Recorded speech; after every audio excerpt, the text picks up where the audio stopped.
అసలు సనాతన ధర్మం అంటేనే మాంసాహారం కదండి. బలులు, చంపడాలు, గుర్రాలు మొదలుకొని ఇంకేమన్నారంటే బీఫ్. అంటే ఏమంటారు ఈ రోజు వీళ్ళందరూ కూడా ఎంత మంచోళ్ళు అయిపోయారంటే ఈ బీఫ్ తిని బతికినోళ్ళు ఈళ్ళు ఈ రోజు ఆవుని దేవుణ్ణి చేసేశారు. ఒకప్పుడు చంపుకు తిన్నవి అవే కదా. గుర్రాలని, ఆవుల్ని ఇట్లా చంపుకు తిన్నోళ్ళు ఇప్పుడు సడన్ గా ఆవు దేవత అయిపోయింది. వీళ్ళకి హిస్టరీ తెలియదు కదా. సార్ నా చిన్న డౌట్ అండి, దేవతల్లో గుర్రాలని 33 రకాల్లో దేవతలు చేశారు కానీ ఆవుని ఎందుకు చేయలేదు సార్? ఆవు పాలిస్తుంది కదా సార్. గుర్రం కన్నా ఎక్కువ పాలిస్తుంది కదా సార్. అందుకని గుర్రాన్ని కన్నా కూడా ఇప్పుడు యజ్ఞాల్లో వెన్న, పాలు ఇవన్నీ ఉంటాయి కదా సార్. మరి అవన్నీ యజ్ఞాలకు వాడుతున్నప్పుడు ఖచ్చితంగా ఆవును కూడా అందులో కూడా కట్ చేసి వాడేవారండి. చాలా క్లియర్ గా తెలుసు, మరి వేదాల్లో చెప్తున్నాయి. అదే ఇప్పుడు 33 రకాలలోని ఈ ఆవుని పెట్టకుండా సపరేట్ గా మరి వీళ్ళకి ఎలా దేవత అయిందని అడుగుతున్నాను. రుద్రులు అన్నాడు, వసువులు అన్నాడు, ఇవన్నాడు. ముందుకెళ్దాం. ఓకే సార్, ముందు వెళ్దాం. మనం ప్రెజెంటేషన్ సార్ జాన్ కోయ్ గారు, ఇఫ్ యూ ప్లీజ్ పర్మిట్. మరి ఒక విషయం చెప్పిన తర్వాత మీరు ప్రెజెంటేషన్కి వెళ్ళిపోండి. నేను ఒక విషయం చెప్తాను. భాస్కర్ రాజుకి ఒక ఛాలెంజ్ ఏంటంటే, వేదాలు ఇంపార్టెంటా భగవద్గీత ఇంపార్టెంటా అనేది నా ప్రశ్న అండి. ఎందుకంటే భగవద్గీత వేదాలను ఖండిస్తుంది. 2వ అధ్యాయం 46 అండి. 2వ అధ్యాయం 46 స్క్రీన్ మీద పెడతారా బ్రదర్? మీరు తీసి పెట్టండి. 2వ అధ్యాయం 46 అండి. అన్ని గారు చదువుతారు. డెఫినెట్ గా చదువుతాను బ్రదర్. 2వ అధ్యాయం అండి.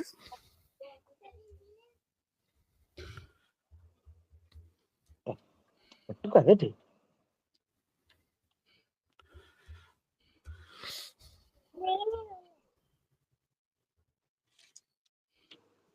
46 అండి. 46 అండి. 46 వీళ్ళు ఇవేమి చెప్పరు సార్. కేవలం బైబిల్ మీద పడి ఏడవటమే వీళ్ళ పని. అంటే ఒక చిన్న మాట సార్, చెప్పరు అంటారు కదా, వాళ్ళకి చెప్పడం తెలిస్తే కదా సార్, వాళ్ళకి వస్తే కదా. 30 సంవత్సరాలు చదవమని ఒక గ్రంథాన్ని 30 సంవత్సరాలు అంటే ఇది ఎంత పెద్ద అబద్ధం అండి ఇది.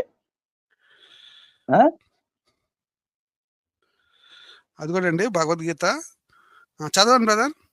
46 2వ అధ్యాయం 46 చదవండి. 46 తాత్పర్యం చదవమంటారా? తాత్పర్యం కూడా చదవాలి, ఇది కూడా చదవాలండి. శ్లోకం కూడా చదవమంటారా? చదవండి సార్. కొంచెం కిందకి పెట్టండి బ్రదర్ గారు, ఇది లైవ్ అడ్డొస్తుంది. కొంచెం కిందకి పెట్టండి దాన్ని, ఇంకా కొంచెం కిందకి తింటాను నాకు కనిపించినట్టు. ఓకే, కొంచెం పైకి ఎత్తండి బ్రదర్. చాలండి. థ్యాంక్ యూ బ్రదర్, చాలండి.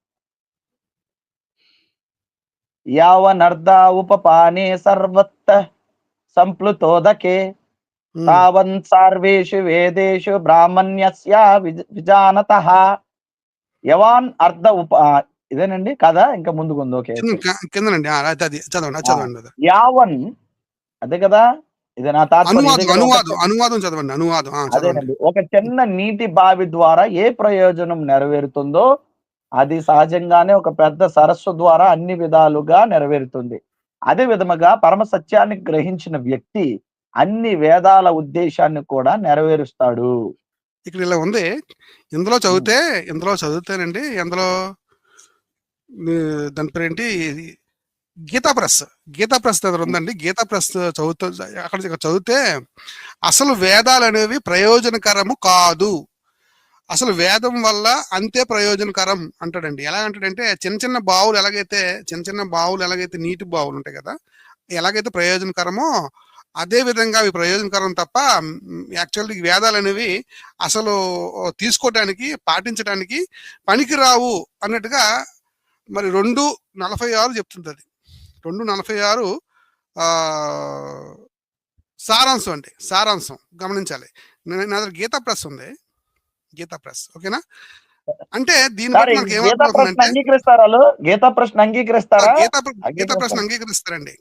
అంగీకరిస్తారండి. ఇస్కాన్ మళ్ళీ అంగీకరించరు కొందరు గీతా ప్రశ్న అంగీకరిస్తారు. గీతా ప్రెస్ లో ఏం చెప్తాడంటే, ఈ 2:46 ఏం చెప్తున్నాడంటే, అసలు వేదాలు అనేవి ఉపయోగకరం కావు అన్నట్టుగా భగవద్గీత చెప్తుందండి. గమనించాలి. నేను చూపిస్తున్నాను సార్, ఒకసారి చూడండి స్క్రీన్ మీద. ఇదేనా చూడండి, ఇదేగా శ్లోకం చదివింది. యావనార్థ ఉదపానే సర్వతః సంప్లుతోదకే ఇదేనా? ఓకే. అదేనండి. అదేనండి. అదేనండి. తాత్పర్యం చూడండి. చదవండి సార్. ఫోటో పెట్టమంటే ఫోటో పెడతాను. పెట్టలేదు, రాలేదండి, స్క్రీన్ మీద రాలేదు. అవునా? ఓకే. ఒక్క సెకండ్. Add to stage. ఇప్పుడు వచ్చిందండి? వచ్చిందండి. తాత్పర్యం ఆగండి. చదవమంటారా? నేను శ్లోకం కూడా చూపిస్తాను. ఇదిగోండి ఇదేనండి శ్లోకము. ఆ! యావానర్థ ఉపపానే సర్వతః సంప్లుతోదకే తావాన్ సర్వేషు 45 వేదేషు. కూడా 45 కూడా చూడండి బ్రదర్. 45 చూసిన తర్వాత 46 రండి. లేకపోతే ఓకే. 45 కూడా చూడండి. 46 చదవండి సార్ మొదటిగా. చదవమంటారా ఇది? చదవండి సార్. శ్రీకృష్ణుడు అర్జునుడితో పలికెను, నది నుండి నీటిని తెచ్చుకునేవారు బావికి ఎలా ప్రాముఖ్యత ఇవ్వరో అదే విధముగా బ్రహ్మజ్ఞానులు ప్రతిఫలం పొందాలనే ఆశతో వేద కర్మలకు ప్రాధాన్యత ఇవ్వరు. అదనమాట. 45, 46 45 కూడా చదవండి బ్రదర్ ఒకసారి. 45 పైదే మీరు 46 తీసుకుంటారా?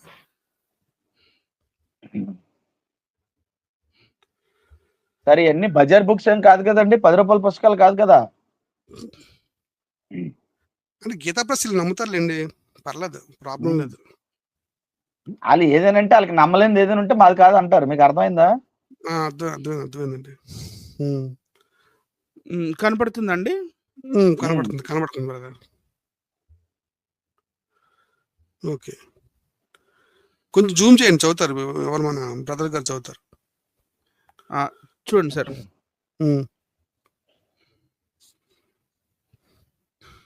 చదవమంటారా? చదవండి సార్ తొందరగా. త్రైగుణ్య విషయ వేద నిస్సృగుణ్యో భవార్జున నిర్ద్వందో నిత్య సత్వస్థో నిర్యోగ్య క్షేమ ఆత్మవాన్. దాని తాత్పర్యం చూడండి. దాని తాత్పర్యం సార్. శ్రీకృష్ణుడు అర్జునుడితో పలికెను, ఓ అర్జున, వేదాలు త్రిగుణములైన సత్వ, రజస్సు మరియు తమస్సు గురించి వివరించును. నీవు ఈ త్రిగుణములను విడిచిపెట్టి సుఖదుఖములైన ద్వంద్వములు లేనివాడవై మరియు యోగక్షేమాల గురించి ఆలోచించకుండా సత్వగుణంతో ఆత్మయందు స్థితుడవు కమ్ము. చూసా, వదిలేమంటాడండి, విడిచిపెట్టి. అంటే ఆ గుణాలను చెప్తుంది వేదాలు అనేవి. రజోగుణము ఉన్నాయి కదండి, ఆ గుణాల కోసం చెప్తుంది. కనుక ఈ వేదాలు అనేవి విడిచిపెట్టు. అవి చిన్న బావులు లాంటివి తప్ప అవి ప్రయోజనకరము కాదు అన్నట్టుగా ఇక్కడ భగవద్గీత 2వ అధ్యాయము 45, 46 వ్యాఖ్యానం మీరు చూడండి, ఎవరైనా చెప్తారు. వ్యాఖ్యానం చెప్తుంది. అంటే భగవద్గీత ఏం చేస్తుందంటే వేదాలను అపోజ్ చేస్తుంది. భగవద్గీత మాత్రమే మంచి గ్రంథం అని, భగవద్గీత మాత్రమే దైవ గ్రంథం అని, వేదాలు చిన్న బావులు లాంటివని భావనండి. Thank you. ఓకేనండి. అయితే ఇప్పుడు మరి ఇందాక మరి మన వ్యూవర్స్ ఎవరైతే ఉన్నారో మనం ఇందాక ప్లే చేసిన వీడియోలోని కంటెంట్ మర్చిపోయి ఉంటారు తప్పకుండా. ఎందుకంటే గ్యాప్ వచ్చింది, మనం వేరే విషయాలను కూడా మాట్లాడుకున్నాం కాబట్టి ఇంకొకసారి నేను ప్లే చేస్తాను, వినండి సార్. 33 కోట్ల దేవతల సార్, 33 రకాల దేవతలు కానీ 33 కోట్ల దేవతలు కానీ ఇప్పుడు ఎవరు ఏ విధంగా పూజించినా వారు నన్నే చేరుతారు అని చెప్పి మనకు భగవద్గీత చెప్తుంది. కాబట్టి ఇప్పుడు అది 33 రకాల దేవతల 33 కోట్ల దేవతల ఎన్నైనా పర్లేదు. So long as it is not conflicting with the scriptures, base of the theory. So ఇప్పుడు కంపేర్ చేద్దాం మనం. ఇస్లాంని వదిలేద్దాం, ఎందుకంటే వాళ్ళు ఒక్కరే అంటారు కాబట్టి వాళ్ళు క్లారిటీతో ఉన్నారు, దాన్ని వదిలేద్దాం. క్రిస్టియానిటీకి వస్తే ముగ్గురు అన్నారు, త్రిత్వం అన్నారు. దీన్ని గ్రంథం సపోర్ట్ చేయట్లేదు, వీళ్ళు అజ్యూమ్ చేసుకున్నారు. కొన్ని వచనాలను తీసుకొని ఇది నా ఇంటర్ప్రిటేషన్ అన్నారు. కానీ మన గ్రంథాలలో క్లారిటీ ఉంది. 33 కోటి అంటే రకాల దేవతలు. వాళ్ళు ఎవరో కూడా మనకు తెలుసు. 12 ఆదిత్యులు, 11 మంది రుద్రులు, వసువులు 9, మొత్తం కలిస్తే 31. 2 అశ్విని దేవతలు. కొన్ని గ్రంథాలు ఏం చేస్తాయంటే కొంచెం అక్కడక్కడ డిఫర్ అవుతాయి, ఎందుకంటే కల్ప భేదం అంటారు దీన్ని, దానివల్ల డిఫర్ అవుతాయి. సో ఇంద్రుడు, ప్రజాపతి. సో 33 రకాల దేవతలు. ఇది ఎక్కడ కన్ఫ్యూజన్లా, మన గ్రంథాలలో ఎక్కడ కన్ఫ్యూజన్ లేదు, 33 రకాల దేవతలు. సో నెక్స్ట్ ఏం వస్తుంది అంటే మరి ఈ 33 ముఖ్యమా, లేకుంటే ఈ 33 కంటే పైన కూడా పరమాత్మ ఉన్నాడంటే 33 రకాల దేవతలు సృష్టిని రన్ చేయడానికి క్రియేట్ చేయబడ్డారు. క్రియేట్ చేయబడ్డారు. Phenomenas sir, phenomenas phenomenas phenomenas. ఇప్పుడు విష్ణువు ఇస్ అ ఫినామినా. అంటే తత్వం అంతా తత్వము తత్వం అంతా. తత్వము అంటే నేను వాడిని ఇంగ్లీష్లో చెప్పానంటే. సో ఆ ఫినామినాస్ ని మన వాళ్ళు మొదటి నుంచి అంటే భావన ప్రధానమైనటువంటి ధర్మం మనది. అంటే భావన ముఖ్యం ఇక్కడ.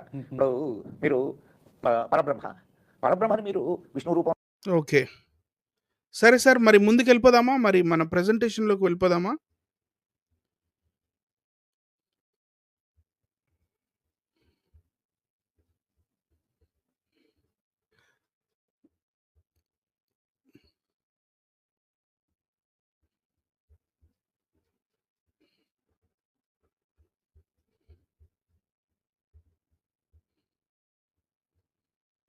ఓకేనండి.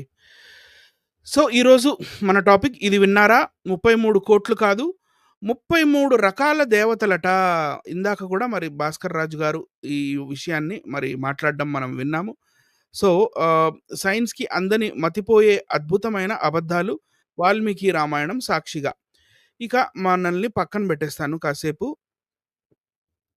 Okay sir. సార్ ప్రెజెంటేషన్లోకి వెళ్తున్నాం. హనీ జాన్సన్ గారు, are you there? Yes sir. Okay, be ready to read అండి. కొంచెం చక్కగా మరి మీరు చదవాల్సిన టాపిక్ ఇది. మనం కొన్ని విషయాలని తెలుసుకుంటాము ఈరోజు. ఇక్కడ ఫ్లయింగ్ సాస్ ఏలియన్స్ ఉన్నారని నమ్ముతారండి వీళ్ళు? వాళ్ళ ఏదో పెట్టారులేండి సార్, ఎందుకు మీరు మరి అలా ప్రశ్నించి వాళ్ళని ఇబ్బంది పెడతారు? సార్ వాళ్ళు కప్పు శాస్త్ర దగ్గర నుంచి ఫ్లయింగ్ శాస్త్రం వరకు అన్ని నమ్ముతారు సార్. రైట్. ఇప్పుడు శుక్ల యజుర్వేద సంహిత అధ్యాయం 33లో 7వ మంత్రం ఉంటుంది. ఇది శుక్ల యజుర్వేద సంహిత యొక్క మెయిన్ బుక్. నేను ఇక్కడ ఫ్రంట్ పేజ్లో పెట్టాను. అక్షర వాచస్పతి డాక్టర్ దాశరథి రంగాచార్య వారు లిఖించిన ఇది. సో ఇక్కడ మీరు చూడొచ్చు 7వ మంత్రం. సార్ చదవండి సార్. చదువుతున్నాను సార్. 7వ మంత్రంలో 33,33,33,333 మంది దేవతలు అర్చింతురు, అగ్నిని అర్చింతురు. మనకు కనపడలేదండి. దేవతలు అగ్నిని అర్చింతురు, ఘృతాహుతులచే అగ్నిని తడిపెదరు, అగ్ని కొరకు దర్భాసనము పరిచెదరు, దేవతల ఆహ్వానకర్త అగ్నిని వేది మీద ఆసీనుని చేయుదురు. ఎంతమంది అంటండి? 33,33,33,333. ఇదంతా కూడా fancy number sir. Okay. So ఇలా మనం ముందుకు వెళ్తే ఇక్కడ మరి ఇంకొక రెఫరెన్స్ తీసుకుందాం మనము. ఋగ్వేద సంహిత 3వ మండలము 9వ ఏమంటారండి 9.9 రైట్. మంత్రం 9వ మంత్రం ఋగ్వేదము 3వ మండలం 9వ సూక్తం 9వ మంత్రం. చదవండి ఇది సార్. కూడా 3,339 మంది దేవతలు అగ్నిని పూజించినారు. ఘృతమున 33 కన్నా అగ్నిని. ఎక్కువే కదండి? కాదండి, అవును. 33,33,33,33,333. ఒకవేళ అది కాదు అనుకుందాం కాసేపు. 33 రకాలే అనుకుందాం. అనుకున్నప్పటికీ ఈ 3,339 మంది దేవతలు అంటే వీళ్ళు 33 కన్నా ఎక్కువేగా ఫిగరు. వేలలో ఉన్నారు, వందలు కూడా కాదు, వేలలో ఉన్నారు. సో ఇది ఋగ్వేదంలో 3వ మండలంలో మరి 9వ సూక్తం 9వ మంత్రంలో దొరుకుతారు. చదవండి సార్. 3,339 మంది దేవతలు అగ్నిని పూజించిన ఘృతమున అగ్నిని శక్తము చేసిన వారు, అగ్ని కొరకు విశాలములగు కుశలు పరిచిన వారు. అనంతరము దేవతలు అగ్నిని హోతగా భావించి కుశల మీద ఆ ఆసీనుని చేసినారు. అదండి. సో ఇలా కానీ వీళ్ళు ఏమంటారంటే లేదండి 33 మంది రకాలు అని మనకి అబద్ధాలు చెప్తూ ఉన్నారు. ఎక్కడ వీడియో రూపంలో మనకి అబద్ధాలు చెప్తూ వీళ్ళు వస్తూ ఉన్నారు. ఇప్పుడు మనం ఇంకొన్ని విషయాలు ఇక్కడ గ్రహించవలసింది, చూడవలసింది ఉంది. మనం సాంస్క్రిట్ డిక్షనరీలోకి కానీ వెళ్ళి చూస్తే కోటి అనంటే దాని అర్థం ఏంటి, కోటి అనంటే రకాల అని కూడా మనం చూడటం ఎంతో అవసరం కదా. తప్పకుండా వెళ్ళి చూద్దాం సాంస్క్రిట్ డిక్షనరీలో. ఎందుకంటే వీళ్ళు సంస్కృతం అనే ఒక భాష మన భారతదేశానికి చెందని భాష, మన భారతదేశానికి ఎటువంటి సంబంధం లేని ఒక ప్రోటో ఇండో యూరోపియన్ భాష, ఇండో ఇరానియన్ నుంచి విడిపోయి చీలిపోయి మన భారతదేశానికి సంస్కృతంగా వచ్చిన ఈ భాష ఒక పదానికి మరి ఎన్నో తాత్పర్యాలు ఉంటాయట. కోటి అనంటే ఇక్కడ ఎక్కడైనా మీకు టైప్స్ అనే కనపడుతుందా? కోటి అంటే highest highest highest end point అని ఉందండి. Curved end of a bow, end or top of anything, crore, cosine, cotangent, ఇక్కడ ఏమేమో కనపడుతున్నాయి కానీ టైప్స్ అనేది మనకి కనపడట్లా. టైప్స్ కోటి అనంటే టైప్స్ అని, టైప్స్ అనంటే రకాలు అని. కాబట్టి ఇది కేవలం వీళ్ళ ఈ భాస్కర్ రాజు గారు అండ్ బ్యాచ్ ఎవరైతే ఉన్నారో వీళ్ళు సృష్టించిన ఒక కొత్త పదం అండి. సో మళ్ళీ మన పీడిఎఫ్లోకి అంటే పవర్ పాయింట్ ప్రెజెంటేషన్లోకి వెళ్ళిపోతే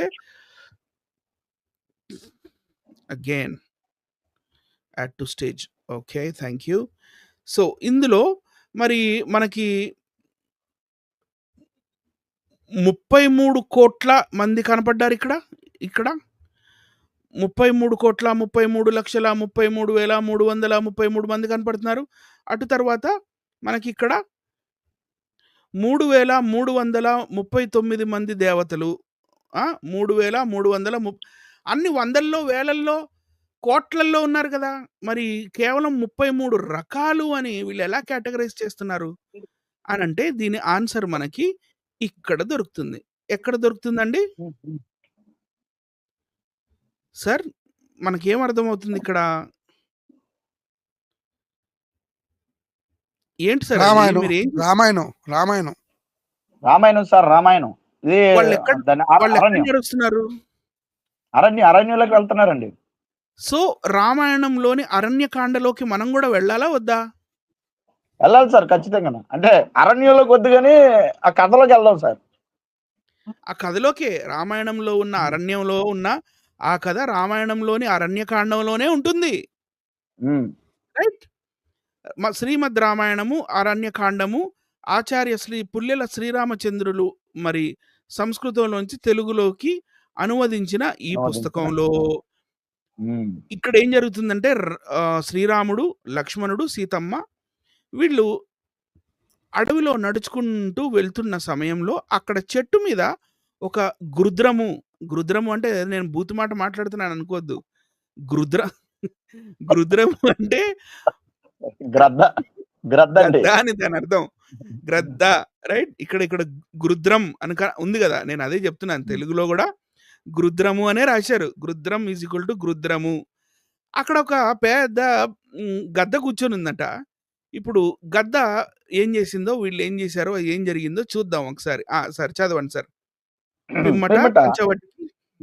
పిమ్మట పంచవటికి వెళ్ళుచున్న రాముడు మార్గమధ్యమునందు పెద్ద శరీరము గల మహాపరాక్రమవంతుడైన గ్రద్దను చూచెను. చూసిన తర్వాత ఏమన్నారో చూద్దాం. ఏమన్నారండి చూడండి.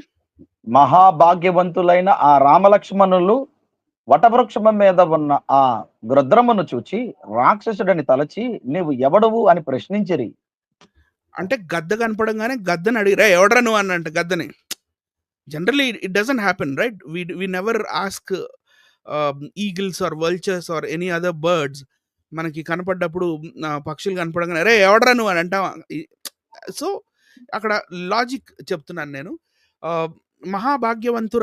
భాగ్యవంతులైన ఆ శ్రీరామ లక్ష్మణులు వటవృక్షము అంటే పీపల్ ట్రీ మీద కూర్చొని ఉన్న ఒక గృద్రము అంటే ఒక గద్దని చూశారట. చూసి ఇది రాక్షసుడేమో అనుకుని నీవెవడు అని అడిగంట అని ప్రశ్నించింది. అప్పుడు ఇక్కడ నుంచి ఇక ఈ జటాయువు మాట్లాడడం మొదలుపెట్టింది. ఏం చెప్తుందో చూద్దాం సార్.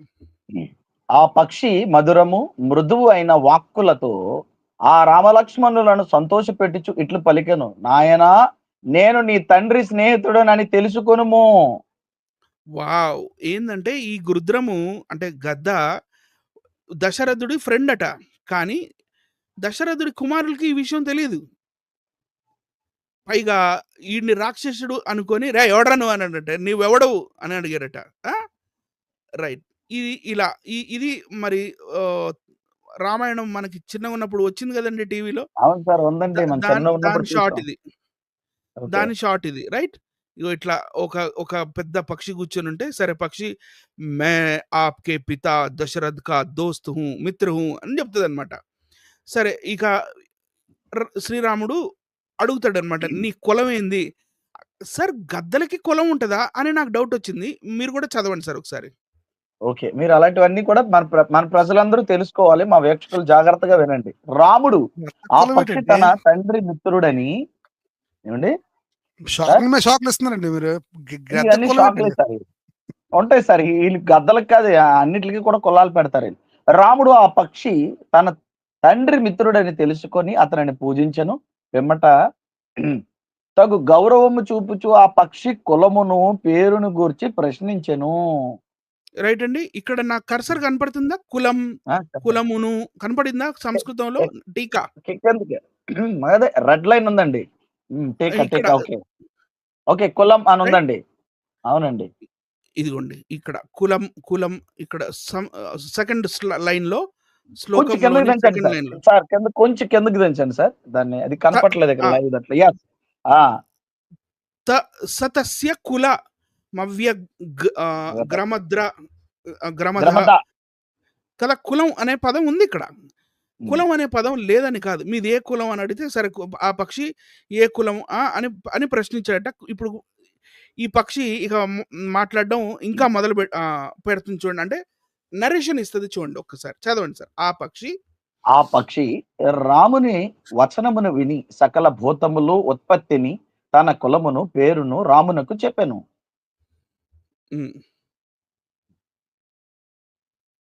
గొప్ప కీర్తి గల రామా, స్టార్ట్ అండి. గొప్ప కీర్తి గల రామ, ప్రజాపతి అయిన దక్షునకు కీర్తి గల 60 మంది కుమార్తెలు ఉండేవారని ప్రసిద్ధము. ప్రజాపతికి, రైట్. ప్రజాపతి అయిన దక్షుడు అంట. దక్షునకు 60 మంది కుమార్తెలండి. నెక్స్ట్ కశ్యపుడు వారిలో అతిథి, దితి, ధనువు, కాళిక, తామ్ర, క్రోధవ, మను, అనల అను 80 కన్యలను వివాహమాడెను. క్రోధవశ, రైట్. క్రోధవశ అండి. నెక్స్ట్ అండి ఇక్కడ పిమ్మట కశ్యపుడు సంతోషించి ఆ కన్యలతో, మీరు నాతో సమానులు, 3 లోకములను పోషించేవారు అయినా కుమారులను కనండి అని పలికెను. అంటే వీళ్ళు మనుషులేగా? మనుషులేనండి. అంటే ఇప్పుడు ఇక్కడ కన్యకలు అనే పదం వచ్చింది కాబట్టి వీళ్ళు మనుషులేగా? అవునండి. కన్యకలను వివాహం ఆడెను కదా, వివాహం ఆడెను ఉంది కదా. అవునండి, వివాహము కన్యకలు అంటే వీళ్ళందరూ మనుషులకే కదండి. పెళ్లిళ్ళు అవుతాయి, వివాహాలు జరుగుతాయి. తర్వాత మీరు పిల్లల్ని కనండి అని అన్నారు ఎవరు? కశ్యపుడు. నెక్స్ట్ ఏం జరిగిందో చూద్దాం.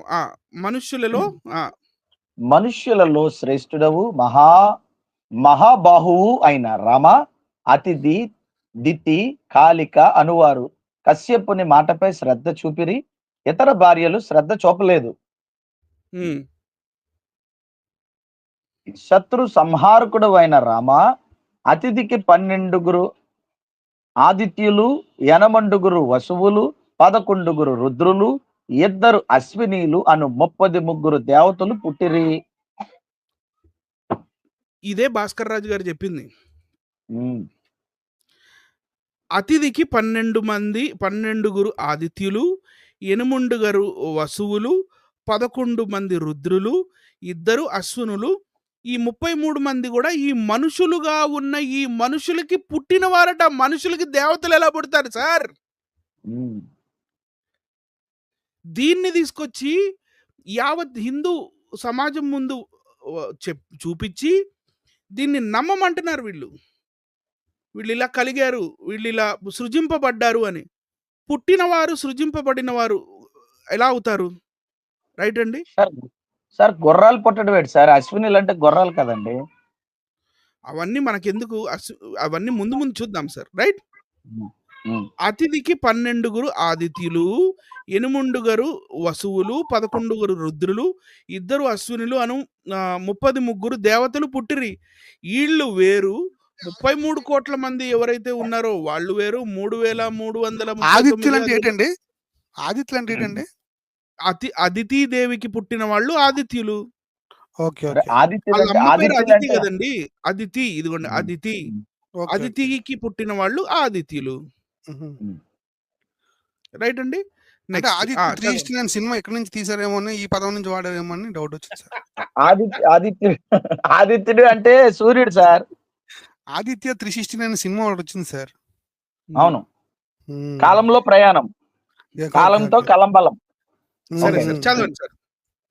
దితికి కీర్తిమంతులైన దైత్యులను పుత్రులు జనించిరి. వనములతోనూ సముద్రములతోనూ కూడిన ఈ భూమి పూర్వం ఈ దేవతలకు దైత్యులకు సంబంధించి ఉండెను.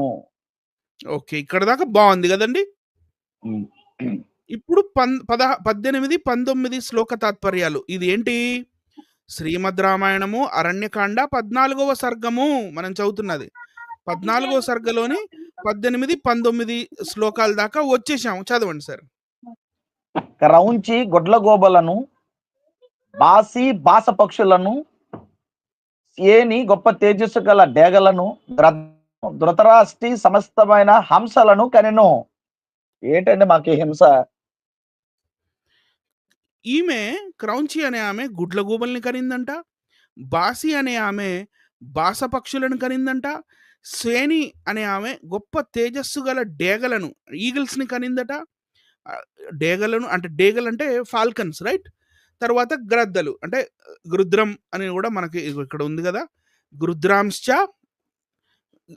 తర్వాత ధృతరాష్ట్రి అనే ఆమె సమస్తమైన హంసలను కనెను.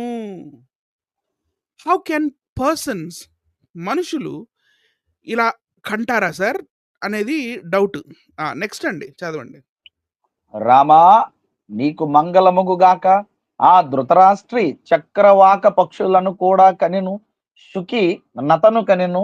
నత కుమార్తె వినత. నత కుమార్తె వినత. వినత, అవునండి. ఓకేనండి, మంచి, సూపర్. చదవండి సార్. రామ రామ రామ మృగి మృగమంద హరి భద్రమద మాతాంగి శార్దూలి శ్వేత సురభి సర్వలక్షణ సంపన్నురాలైన సురస కుద్రువ అను 10 మంది కుమార్తెలను క్రోధవశ కనెను. వీళ్ళు కుమార్తెలే కదండి, అంటే మనుషులేగా. అవునండి. సరే, ఓకే, చదవండి సార్. రామ అంతేనండి, కొంచెం కింద దించండి సార్, కొంచెం. రామ లేళ్ళు అన్ని మృగి సంతానము, ఎలుగుబంట్లు శృమరములు చరమ మృగములు మృగమంద సంతానము. హ్మ్. చమర మృగాలు అంటండి, చమర మృగములు మృగమంద సంతానము. ఓకే. సింహములు బలము గల వానరములు హరి సంతానము. పిమ్మట భద్రమద ఇరావతి అను కుమార్తెను కనెను. రైట్ అండి. ఇప్పుడు ఇక్కడ లేళ్ళు అన్ని మృగి సంతానము. మృగి అనే ఆమె, ఇక్కడ మీరు పేరు చూడొచ్చు, మృగి, మృగమంద, హరి, భద్రమద, వీళ్ళందరూ కుమార్తెలు. వీళ్ళు ఏం అన్నారు? లేళ్ళు అన్ని మృగి సంతానము, ఎలుకబంట్లు శృమరములు. శృమరములు అని అంటే ఏంటో కూడా చూద్దాం ఒకసారి. వాట్ ఈస్ శృమర ఇవన్నీ ఏంటంటే యాక్ అంట. యాక్ అంటే ఇది జడల బర్రె. ఈ జడల బర్రెలు అవి ఇవి ఇవన్నీ కూడా మనుషులకు అన్నారట. ఎలుకబంట్లు శృమరములు, చమర మృగము అని అంటే యాక్, చమర మృగము యాక్, రైట్? ఇవన్నీ కూడా మనుషులకు అన్నారటండి. మరి నమ్మేద్దాం. సింహములు, తర్వాత చదవండి సార్. సింహములు బలమగల వానరములు హరి సంతానము. పిమ్మట భద్రమద ఇరావతి అను కుమార్తెను కనెను. రైట్. ఇరావతి ఏం కనిందో చూద్దాం. నెక్స్ట్ అండి. మానవులలో శ్రేష్ఠుడవైన రామ, లోకములకు ప్రభువైన ఐరావతమని మహాగజము ఆ ఇరావతి పుత్రుడు. ఏనుగులు మాతాంగి సంతానము. మాతంగి ఏనుగుల్ని కనిందంట. మరి ఈ ఐరావతం అనేది అంటే వైట్ ఎలిఫెంట్స్ మాత్రం ఈ ఇరావతి కనిందట. నెక్స్ట్. ఓకే. రామ శార్దూలికి కొండముచ్చులు పెద్ద పులులు పుత్రులుగా పుట్టిరి, శ్వేతకు దిగ్గజములు పుత్రులుగా పుట్టిరి.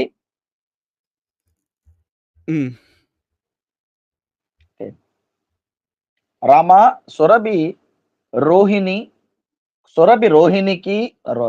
రోహిణి కీర్తిమంతురాలైన గంధర్వి అని 2 కుమార్తెలను కనెను, నీకు భద్రమగుగాక.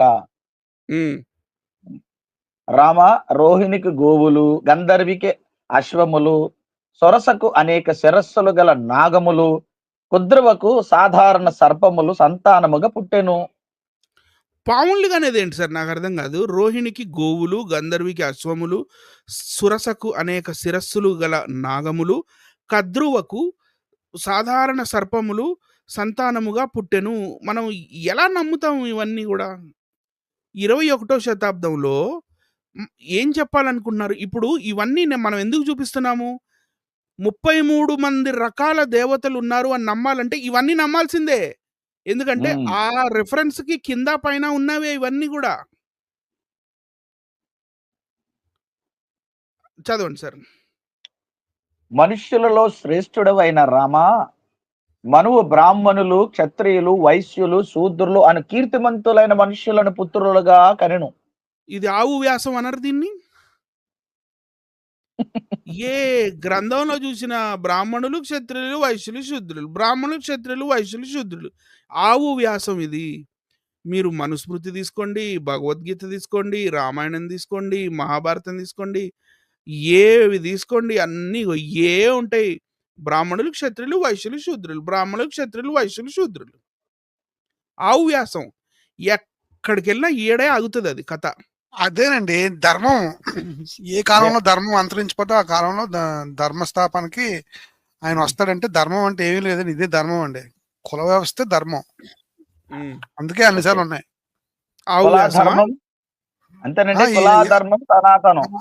ఎస్, అదే ధర్మం అండి. కుల ధర్మంలో బ్రాహ్మణ, క్షత్రియ, వైశ్య ఎందుకు ఎన్నిసార్లు ఉన్నాయంటే అన్ని బుక్కుల్లో ఎందుకు అలా కనబడుతున్నాయంటే ఆ ధర్మం కాపాడుకోవడానికే వచ్చి జన్మలు కానీ లేదంటే అవతారాలు కానీ అన్ని ఎందుకు ఈ ధర్మం కాపాడుకోవడానికి అండి.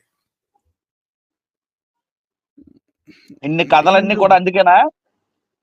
Mind blowing. నెక్స్ట్ అండి, నెక్స్ట్ చదవండి సార్. నెక్స్ట్ అండి, అరణ్యకాండము 14వ సర్గ 30వ శ్లోక తాత్పర్యము మరియు 31, 32. కొంచెం కిందకి దించండి సార్, కొంచెం నాకు కనపట్లేదు. ఎస్. అనల మంచి ఫలములనిచ్చు వృక్షములను అన్నింటిని కనెను. సార్ ఇది మరి సార్ సార్ సార్ ఎవరైనా ఏమన్నా చెప్పండి సార్, ఏమన్నా చెయ్యండి సార్. చెట్లు కండ పెట్టండి, చెట్లు ఎవరన్నా ఏమన్నా చెయ్యండి సార్. అనల మంచి ఫలములనిచ్చు వృక్షములు అన్నిటినీ కనెను. అంతేనండి, అంతే. అరణ్యకాండంలో అంటే అరణ్యకాండంలో అంతే. అరణ్యకాండం అంటే అరణ్యంలో అంతే సార్. కాదండి, బైబిల్లో ఎంత చక్కగా గడ్డికి గడ్డి జాతి, పూలు ఇచ్చే పూలకి పూలిచ్చే జాతి, మరి ఫలములు ఇచ్చే జాతికి ఫలములు ఇచ్చే చెట్లు, అటు తర్వాత మరి ఏ జాతికి ఆ జాతి జంతువులు. భూమి పుట్టించుగాక, క్లియర్ గా భూమి పుట్టించుగాక, నీరు పుట్టించు, ఇలా ఇలా నీట్ గా ఉంటాయి, సైన్స్ ప్రకారంగా ఉంటాయి. అంటే దేనికి దానికి పుట్టి ఇదేంటి సార్? మనుషులకి పుట్టడం ఏంటి సార్? నాకు అర్థం కాదు. మళ్ళీ చదవండి సార్. అనల మంచి ఫలములనిచ్చు వృక్షములన్నింటిని కనెను. ఇప్పుడు శుకుకి ద్రోహిత్రి అయిన వినతను గూర్చి, సొరస సోదరి అయిన కుద్రువను గూర్చి చెప్పేదను. ఇప్పుడు ఈ అనల అనే ఆమె చాలా తర్వాత పుట్టింది కదా, ఒకళ్ళ తర్వాత ఒకళ్ళ తర్వాత వాళ్ళ తర్వాత ఇలా పుట్టింది కదా సార్, కదా? అవునా కాదా సార్? మరి అప్పటిదాకా వీళ్ళు ఏదైతే పుట్టించారో, ఏది ఏనుగులు, ఐరావతాలు, గుర్రాలు, గాడిదలు, అవి ఇవి, లేకపోతే జడల బర్రెలు, ఇవన్నీ అప్పటిదాకా ఫలములు ఇచ్చే చెట్లే లేనప్పుడు అవి ఏమి తిని బతికిని? మీరు అలాంటి మరి $1 million క్వశ్చన్స్ ఇస్తే దానికి ఆధారాలు, ఆన్సర్స్ ఉండవండి. అంటే దీనికి ఆన్సర్ గా వాళ్ళు ఏం చెప్తారంటే, దీనికి ఆన్సర్ గా ఒకసారి వాళ్ళు ఏం చెప్తారంటే, కిరణాస్త్రం ఛానల్ ఒకసారి చూసానండి నేను. అందరూ బ్యాచ్ ఏం చెప్తారంటే రజోగుణం ఇవన్నీ ఉన్నాయి కదా గుణాలు, ఆ గుణాల ప్రకారంగా కొన్ని రాయబడ్డాయటండి. ఇది రామాయణం సార్. మనం ఇది పురాణం కాదు కదా. ఈ రామాయణంలో విషయాలు కూడా మనం ఏం చూపిస్తే ఇదే అంటున్నారండి వాళ్ళు. గుణాల ప్రకారంగా అన్ని కొన్ని రాయబడ్డాయి. ఇది అందరికీ వర్తించవు. ఏ గుణం ఎవరికైతే అర్థం అవ్వలేదో అలాంటి వారికి చెప్పడం కోసం ఎన్ని రాయబడ్డాయని అన్నట్టుగా మాట్లాడతారండి. ఏంటి మనుషులు చెట్లు కన్నాయని చెప్తారా? అంటే సార్ మరి చదువురానికి ఇప్పుడు చదువురాను చెప్పాలంటే సార్ అలాగే if you don't చెప్పాలండి. సార్ అంటే నేను ఒకటి అడుగుతాను, నన్ను నవ్వని కాదు కానీ అసలు ఏమి నేర్పించాలనుకుంటున్నారు సార్ సమాజానికి వీళ్ళు? చదువు ఇదేమో లేకుండా సైన్స్ కి చేద్దాం అనుకున్నారు సార్. సంబంధించిందా? చదువు లేకుండా సార్ చేద్దాం ఇదేమన్నా అనుకున్నారు. సైన్స్ కి అందుకే చదువు సంబంధించిందా? తీసేస్తారు. ఎవరు ఎక్కడ పడితే అక్కడ గుళ్ళు కడుతున్నారు తప్ప స్కూల్ ఎందుకు కట్టట్లేదు? ఆల్రెడీ అందుకనే నార్త్ ఇండియా సైడ్ మొత్తం పాఠశాలన్నీ మూసేశారు. ఎందుకంటే చదువు లేకుండా చేసేసి ఇవన్నీ నేర్పించాలంట. అదే కదా సార్. గురుకుల పాఠశాలను స్థాపించి ఇవన్నీ నేర్పిస్తారట. అదే సార్, ఇప్పుడు పాఠ్య పుస్తకాల్లో రామాయణం పెట్టాలంటున్నారు కదా, ఇవన్నీ కూడా చెప్తారా? ఇవన్నీ సైన్స్ పక్కన చెప్తారు. పెట్టి ఇవన్నీ అనల చెప్తారండి. మంచి ఇవన్నీ చెప్తారు. అదే అనల మంచి ఫలములు నిత్య వృక్షములన్నింటినీ కనెను అనగానే ఎలా ఉంటది సార్? ఇది సైన్స్ ఇదే రాయాల పాఠం? బాటనీ సార్, అది బాటనీ. ఇప్పుడు చదవండి సార్. ఇప్పుడు శుకుకి ద్రోహిత్రి అయిన వినతను గూర్చి సురస సోదరి అయిన కుద్రువని గురించి చెప్పేదను. కద్రువ గురించి చెప్పేదను. ఓకే, ఇక్కడ చూడండి. ఇది బ్లాస్టింగ్ అండి. Mind blow. Note this points my dear viewers. Kadru భూమిని మోసే 1000 పగడలు గల నాగమును ఆదిశేషుని కనెను. షాక్. వినతకు గరుడు అరుణుడు అని 2 పుత్రులు పుట్టిరి. కద్రువు అనే ఆమెకి భూమిని మోసే 1000 పడగలు గల నాగుపాము పుట్టిందంటండి. దాన్నే ఆదిశేషువు అని అంటారంట. ఆమెని కనిందంట. రైట్. మరి సో దానికి సంబంధించిన ఫోటో మన ఇందులో కనపడలేదండి టెలిస్కోప్ లో. అది చూద్దాం, మనం చూద్దాం. టెలిస్కోప్ లో కనపడకపోతే ఏంటంట మనం చూడమా? ఇది కింద చదివి ముందుకెళ్ళిపోదాం. ఓకే, కొంచెం పైకి లేపండి. పైకి. ఎస్. శత్రు సంహారకుడు అయిన రామ, నేను ఈ అరుణుని కుమారుడను, సంపాతి మా అన్నగారు, సేని పుత్రుడనైన నా పేరు జటాయు అని తెలుసుకునము. ఇప్పుడు చెప్పాడండి. ఇదంతా ఈ చాటభారతం చెప్పి వీళ్ళు ఇట్టబుట్టారు, ఈమె ఈయన్ని కనింది, ఈమె దీన్ని కనింది, ఈమె ఈ జంతువుని కనింది, ఈమె ఈ చెట్టుని కనింది, ఈమె ఈ పుట్టని కనింది, లేకపోతే ఈమె ఇలా హంసల్ని కనింది, ఈమె ఎలుకు బంట్లు కానింది, బర్రెల్ని కానింది, అటు తర్వాత ఈమెమో మృగాల్ని కానింది, అటు తర్వాత చక్రవాక పక్షులను ఒక ఆమె కానింది. సో ఇలాంటి సింహాలు, పులులు, కొండముచ్చులు ఇవన్నీ ఇలా కనింది. ఆ తర్వాత ఏనుగులు, ఐరావతాలను కానింది, శార్దూలి కొండముచ్చులు, పెద్ద పులులు, శ్వేతకు దిగ్గజములు పుట్టెను. ఇలా చెప్తూ మరి లాస్ట్కి నా పేరు జటాయువు, నేను ఈ వంశంలోంచి వచ్చాను, నా కులం ఇదే అని చెప్పాడంటండి. ఆఖరికి ఏమంటున్నాడు, ఈ కద్రువ అనే ఆమె ఇలా 1000 పడగలే అనుకుందాం, 1000 పడగల గల భూమిని మోసే పాము కనిందంట.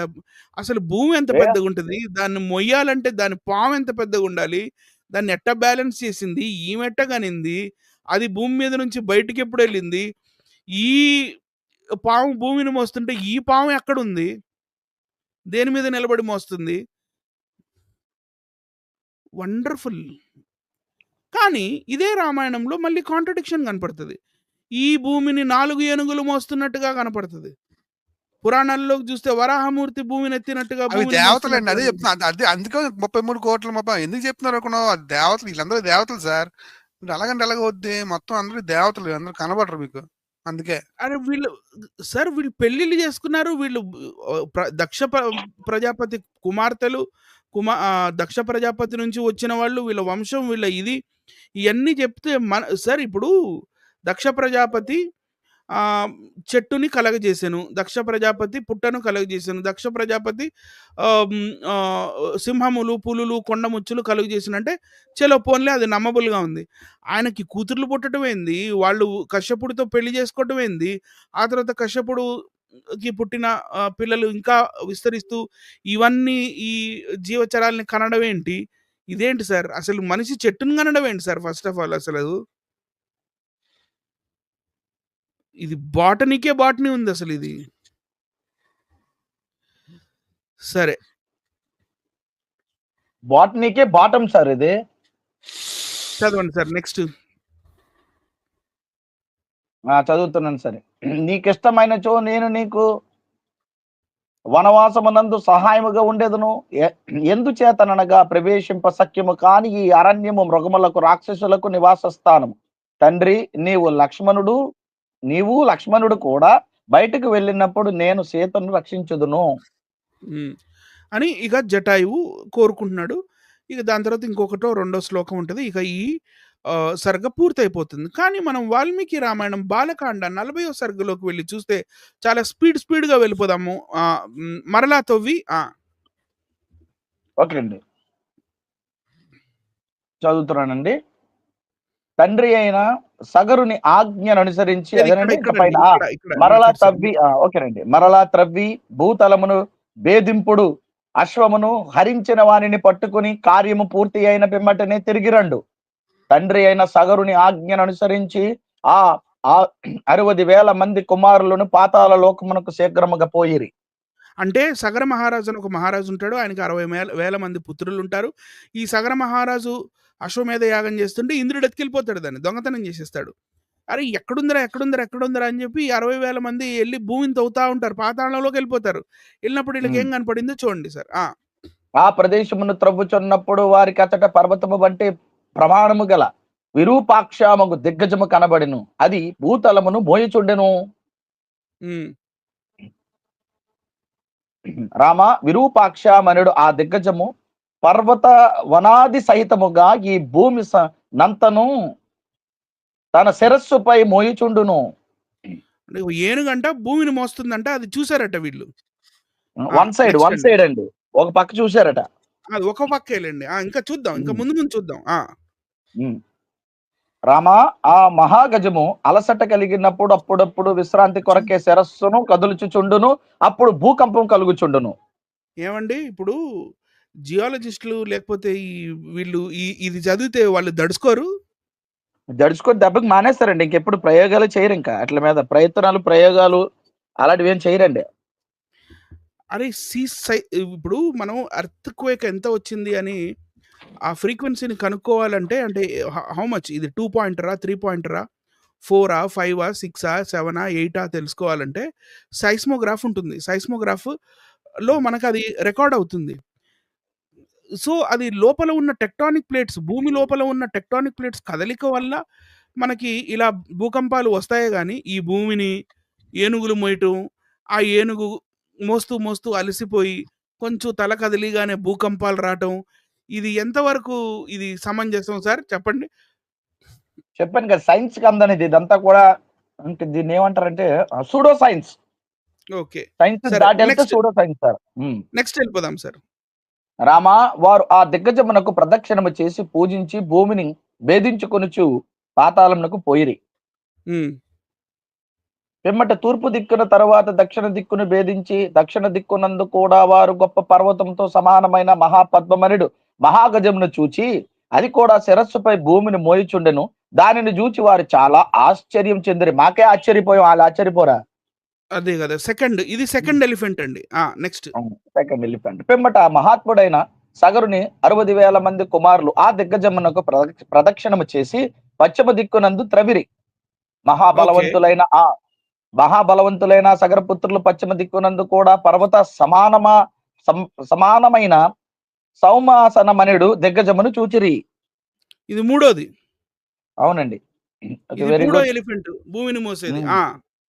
వారు ఆ దిగ్గజమునకు ప్రదక్షిణ నమస్కారములు చేసి కుశల ప్రశ్న వేసి అతడి నుండి భూమిని త్రవ్వుకొనుచు ఉత్తరము వైపు వెళ్ళిరి. అంటే ఇప్పుడు మీరు ఒకసారి చూడండి, ఆ భూమిని మోస్తున్న ఎలిఫెంట్ సైజ్ ఎంత ఉంటది? ఆ ఎలిఫెంట్ కి చుట్టూ వీళ్ళు ప్రదక్షిణం చేశారట. ఎంత తిరిగారో పాపం ప్రదక్షిణం చేయడానికి. కుశల ప్రశ్నలు కూడా అడిగారట సార్. కుశల ప్రశ్నలు అడిగారట సార్. ఏమని కుశల ప్రశ్న వేసి ఉండొచ్చు జాన్సన్ గారు? నాకు ఒకసారి చెప్పండి. Hello elephant, how is your task? Are you doing it well? Is it nice? Yes. Do you want some water? Do you want Mm. some grass? Do you want to eat one elakkai అని అడుగుంటారా? అదే wooden apple. అదే ఎలక్కాయ్. Do you want banana? వారు ఆ దిగ్గజమునకు నమస్కారములు చేసి కుశల ప్రశ్న వేసి అచ్చటి నుండి భూమిని త్రవ్వుకొనిచి ఉత్తర వైపు వెళ్ళిరి. రామా ఉత్తర దిక్కునందు వారు మంగళకరమైన శరీరముతో ఈ భూమిని మోయిచున్న మంచు వలి తెల్లగా ఉన్న భద్రమనుడు దిగ్గజమును చూచిరి. ఇదండి మంచు ఏనుగును కూడా చూసారట సార్. వైట్ కలర్ లేండి, రైట్. మంచు వలే తెల్లగా ఉన్న వైట్ కలర్ది, ఇదొక్కటే వైట్ కలర్దండి, రైట్. శ్వేత గజం అనుకోవచ్చు. అవునండి. సో 4 కనపడ్డాయండి, 4 కనపడ్డాయి. అవునండి. పెమ్మట సగరుని 60,000 మంది కుమారుల దిగ్గజమును స్పృశించి తాకారట. ప్రదక్షిణ నమస్కారములు చేసి భూమిని త్రవ్వారు మరలా. పిమ్మట ఆ సగర కుమారులు అందరూ ప్రసిద్ధమైన ఈశాన్య దిక్కునకి వెళ్లి రోషముతో భూమిని త్రవ్విరి. ఇప్పుడు చెప్పండి సార్, ఇగో ఇలా 4 ఏనుగులు, వెనకాల కనిపించని 4వ ఏనుగు ఉందిలేండి. అదే అంటారా తెల్ల ఏనుగు? ఆ కనిపించని 4వ ఏనుగేరా ఆ తెల్ల ఏనుగు. అంతేనా? ఓకే, ముందుకెళ్దాం. ఆ కనిపించని 4వ సింహమేరా పోలీస్ అంటే అన్నట్టు.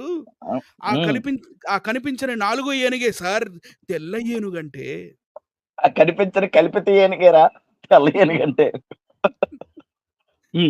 ముందుకెళ్దాం. ఆ తర్వాత ఇదే వాల్మీకి రామాయణంలో 41వ సర్గలో అంశుమంతుడు అనే అతను మళ్ళీ తర్వాత కిందకి దిగుతాడండి, రైట్ అండి? చదవండి సార్. ఓ సర్వోత్తమ సగరునిచే ఆజ్ఞప్తుడై ఆ అంశమంతుడు భూమి లోపల తన పెనతండ్రులు తవ్విన వరక్షమును అనుసరించి వెళ్ళెను. మహా తేజశాలియగు అంశమంతుడు దారిలో దిగ్గజమును చూచెను. దైత్య ధన వరక్ష పిశాచ పతగోరగులు దానిని పూజించుచుండిరి. ఓకేనండి. అతడు ఆ దిగ్గజమునకు ప్రదక్షిణ నమస్కారములు చేసి కుశల ప్రశ్న కూడా వేసి తన పినతండ్రులను గూర్చి అశ్వమును అపహరించిన వారిని గూర్చి అడిగెను. అంశమంతుని వచనము విని దిగ్గజము, ఓ అంశమంతుడా, అంశమంతా నీవు వృతార్థుడవై అశ్వముతో శీఘ్రముగా తిరిగి రాగలవు అని చెప్పాను. ఓకే, అంశమంతుడా దిగ్గజము మాట విని మిగిలిన దిగ్గజములను కూడా ఒకదాని తరువాత ఒకదానిని న్యాయానుసారముగా ప్రశ్నించుటకు ప్రారంభించను. అందులో కూడా న్యాయం ఉందండి ప్రశ్నల్లో. ఓకే, ఆ దిగ్గజములని ఆ దిగ్గజముల మాట విని సగర కుమారులైన తన పినతండ్రుల భస్మరాశిగా పడి ఉన్న చోటికి శీఘ్రముగా వెళ్ళెను. ఓకే, అంటే he has seen all the 4 elephants. మళ్ళీ ఇతను కూడా అంశుమంతుడు కూడా చూశాడండి. ఇప్పుడు చెప్పండి సార్, అసలు ఏంది ఈ సమాజానికి మనం ఏం నేర్పిద్దాము, దీనివల్ల మరి కలిగే లాభ నష్టాలు ఏంటి?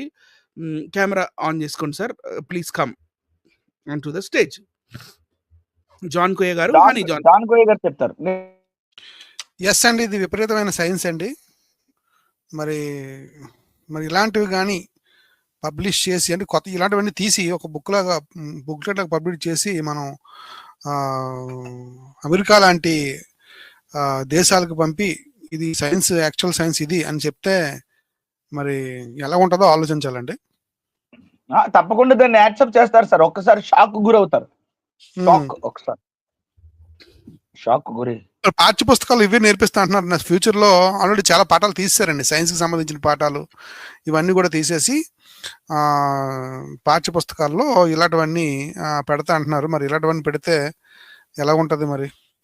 ఇప్పుడు చంద్రగ్రహం ఎలా వచ్చిందంటే, చంద్రగ్రహం సూర్యగ్రహం ఎలా వచ్చింది, సూర్యగ్రహం ఎలా వచ్చిందంటే రావుకేతులు వాళ్ళు మింగేశారండి అంటారు కదా. మరి మింగేయడం అంటే ఇలాంటివన్నీ చెప్తారా సైన్స్ లోని, సైన్స్ పాఠాల్లో? ఇప్పుడు అమెరికాలో మీరు ఇంట్రడ్యూస్ చేయాలన్నారు కానీ అమెరికన్స్ ఒకవేళ అది చూస్తే వాట్ అన్ అమేజింగ్ మిత్ అంటారు వాళ్ళు సింపుల్ గా. అంటే ఈ పాఠానికి సంబంధించి నేను మరొక కొన్ని విషయాలు నేను పంచుకుంటానండి. భగవద్గీతలో అండి చాలా మంది సృష్టికర్తలు కనబడుతుంటారు. ఒక కృష్ణుడే కాదండి, చాలా మంది సృష్టికర్తలు కనబడతారు. కావాలంటే మీరు రాసుకోవచ్చు. ముఖ్యంగా 3వ అధ్యాయం 10లో బ్రహ్మదేవుడు సృష్టికర్త అండి. 3వ అధ్యాయం 10లో బ్రహ్మదేవుడు సృష్టికర్త. తర్వాత 11వ అధ్యాయం 15లో శంకరుడు సృష్టికర్త అండి. శంకరుడు గమనించాలి. 5వ అధ్యాయం 24లో పరబ్రహ్మ సృష్టికర్త అండి. పరబ్రహ్మ సృష్టికర్త గమనించాలి. అలాగే 9వ అధ్యాయం 17లో కృష్ణుడు సృష్టికర్తగా ఉంటాడండి. సరే, ఇంతమంది సృష్టికర్తలు ఉన్నారు కదా, అసలు నిజమైన దేవుడు ఏంటి, ఎవరు అని మనం కృష్ణుని అడిగాం అనుకోండి. కృష్ణుడు గారు ఏమంటున్నారంటే 18వ అధ్యాయము భగవద్గీత 61, 62 చూస్తే అక్కడ అంటాడు, నేను కాదు సృష్టికర్తని, నాకంటే వేరే ఆయన ఉన్నాడు సృష్టికర్త అంటాడండి ఆయన. గమనించాలి. భగవద్గీతలో అక్కడక్కడ నేనే దేవుణ్ణి, నేనే సృష్టికర్తని అన్నట్టుగా మాట్లాడుతున్న శ్రీకృష్ణుడే ఏమంటాడంటే, లేదు నేను కాదు కానీ నాకంటే పెద్ద ఆయన ఒక ఆయన ఉన్నాడు, ఆయన సృష్టికర్త అంటాడండి. కనుక ఒక క్లారిటీ అనేది భగవద్గీత కూడా చెప్పలేదు. గమనించాలి. ఇంతమంది సృష్టికర్తలు మనకి భగవద్గీతలో కనబడుతూ ఉంటారండి. అలాగే ఏ పుస్తకం తీసుకున్నా సరే చాలా మంది సృష్టికర్తలు కనబడుతూ ఉంటారు. ఇప్పుడు మామూలుగా భగవద్గీత అంటే కృష్ణుడు కనబడాలి, కృష్ణుడికి ప్రయారిటీ ఇవ్వాలి. ఇప్పుడు శివపురాణం అనుకోండి, శివుడు ప్రయారిటీ ఇవ్వాలి. శివుడు అక్కడ సృష్టికర్త. బ్రహ్మ పురాణం తీసుకునుకోండి, బ్రహ్మ పురాణంలో బ్రహ్మ దేవుడు సృష్టికర్త. అలాగా భగవద్గీత తీస్తే కృష్ణుడు సృష్టికర్త. కానీ కృష్ణుడు ఏమంటాడంటే 18, 61, 62లో ఇంకా ఆ అధ్యాయం అంతా మీరు 18వ అధ్యాయం బాగా చదివితే మీకు అందులో చాలా క్లియర్గా నాకంటే ఒక ఆయన ఉన్నాడు, ఆయనే సృష్టికర్త అంటాడండి చాలా క్లియర్గా. గమనించాలి. అంటే బాగా గమనించండి, ఒక క్లారిటీ అనేది లేదండి. ఎవరు సృష్టికర్త అనేది ఒక క్లారిటీ లేదు. ఇక వేదాల్లోకి వెళ్ళిపోతే 22 మంది సృష్టికర్తలు ఉంటారు. ఇప్పుడు దేవతలు చూస్తే కోట్ల మంది ఉన్నారు. పైగా ఇంకో విషయం ఇందులో గమనించవలసిన విషయం ఏంటంటే, ఒక సృష్టికర్తకి ఇంకో సృష్టికర్తకి పడదండి. ఓకేనండి. ఇప్పుడు విష్ణు పురాణం చూసుకునుకోండి, విష్ణు సృష్టికర్త, అందులో శివుడిని తిడుతూ ఉంటారు అనమాట. శివపురాణంలో మిగతా దేవుల్ని కొంచెం రాంగ్గా చూపిస్తూ ఉంటారు అనమాట. శివపురాణంలో మిగతా దేవుల్ని అంటే వైష్ణవ సంబంధించిన దేవుల్ని రాంగ్గా చూపిస్తుంటారు. అలాగే దేవి భాగవతంలో మిగతా దేవుల్ని రాంగ్గా చూపించి దేవినే హైలైట్ చేస్తూ ఉంటారు అనమాట. గమనించాలి. అంటే ఒక క్లారిటీ అనేది కనబడతాం. వీళ్ళు అంటున్నారు మనకు క్లారిటీ లేదంటున్నారు, క్రైస్తవులకు క్లారిటీ లేదంటున్నారు. గమనించాలి. బైబిల్ ఎప్పుడు ఒక్క దేవుడు అని బైబిల్ చెప్తుందండి. ఆయన సృష్టికర్త, మనం సృష్టి. ఇదండి బైబిల్ చెప్పిన సత్యం. కనుక క్లారిటీ లేని వీరు మనకు క్లారిటీ లేదంటున్నారు. కనుక వారు ముందు క్లారిటీలోకి రండి. ఎవరు మీ పర్ఫెక్ట్గా అసలు పరబ్రహ్మ ఎవరు? పరబ్రహ్మ నేనే కృష్ణుడు అని కృష్ణుడు అన్నాడు కదా 5వ అధ్యాయం 24లో అని మీరు అనొచ్చు. లేదా పరబ్రహ్మ నేనే అన్నాడు కదా అని 10వ అధ్యాయంలో అన్నాడని మీరు అనొచ్చు. కానీ 18వ అధ్యాయం 61, 62లోకి వచ్చేసరికి నాకంటే ఇంకొక ఆయన ఉన్నాడు, నేను కాదు అసలైన నేను కాదు, ఇంకొక ఆయన ఉన్నాడు అంటాడు. ఎవరో ఆయన చెప్పడు. సో ఇదనమాట. కనుక గ్రంథాలు తెలుసుకోండి. ముఖ్యంగా నా హిందూ సహోదరులు నేను చెప్పేది ఏంటంటే క్లారిటీలోకి రండి. సృష్టికర్త ఒకడే ఉంటాడు, ఆ సృష్టికర్త సృష్టిని చేస్తాడు, మనం సృష్టి ఉన్నాం. గమనించాలి సార్. సో ఇప్పుడు సైన్స్ గురించి థ్యాంక్ యూ, చాలా చాలా thank you sir. John Koya గారు చాలా చక్కగా మరి విషయాలని చాలా అకాడమిక్గా లేదా స్కాలర్లీ అప్రోచ్తో చెప్పినందుకు ధన్యవాదాలు. మనం సైన్స్ గురించి మాట్లాడుకుంటున్నాం కాబట్టి ఇంకొక సైంటిఫిక్ విషయం కూడా నేను మాట్లాడాలనుకుంటున్నాను. ఒక 15 నిమిషాలు మరి జాన్సన్ గారు అండ్ జాన్ కోయ గారు మరి మాట్లాడుకుందామా సైన్స్ విషయాలు? క్యారీ ఆన్ తప్పకుండా.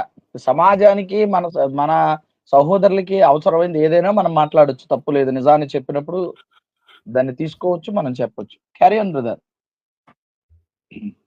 మొత్తానికి నాకు ఒక క్లారిటీ కావాలి అనిల్ గారు, నాకు ఒక క్లారిటీ కావాలండి.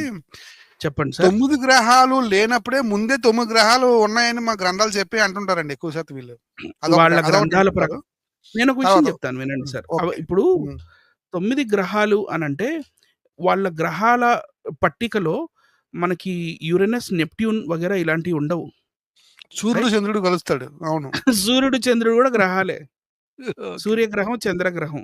Right? Okay. So sir this ఆ మనం తర్వాత మంచి టైటిల్ పెడదాం సార్, చెప్దాం సార్, గ్రహాల గుసగుసలన్నీ ఒకటి పెడదాం సార్ తప్పకుండా. ఓకే.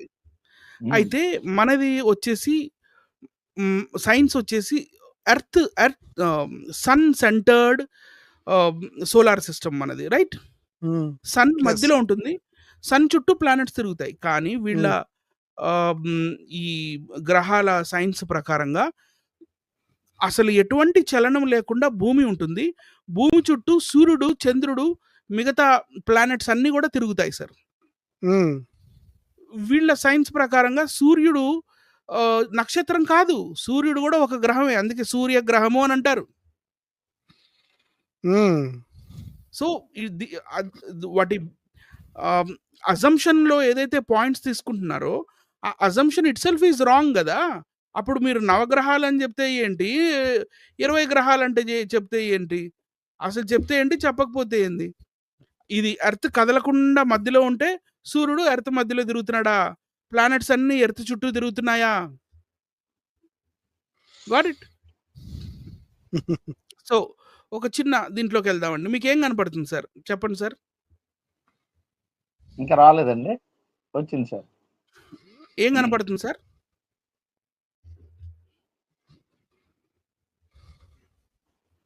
మీకేం అర్థమైంది? ఏవో పేపర్లు ఎగురుతున్నాయి కదా? ఎస్. ఎస్.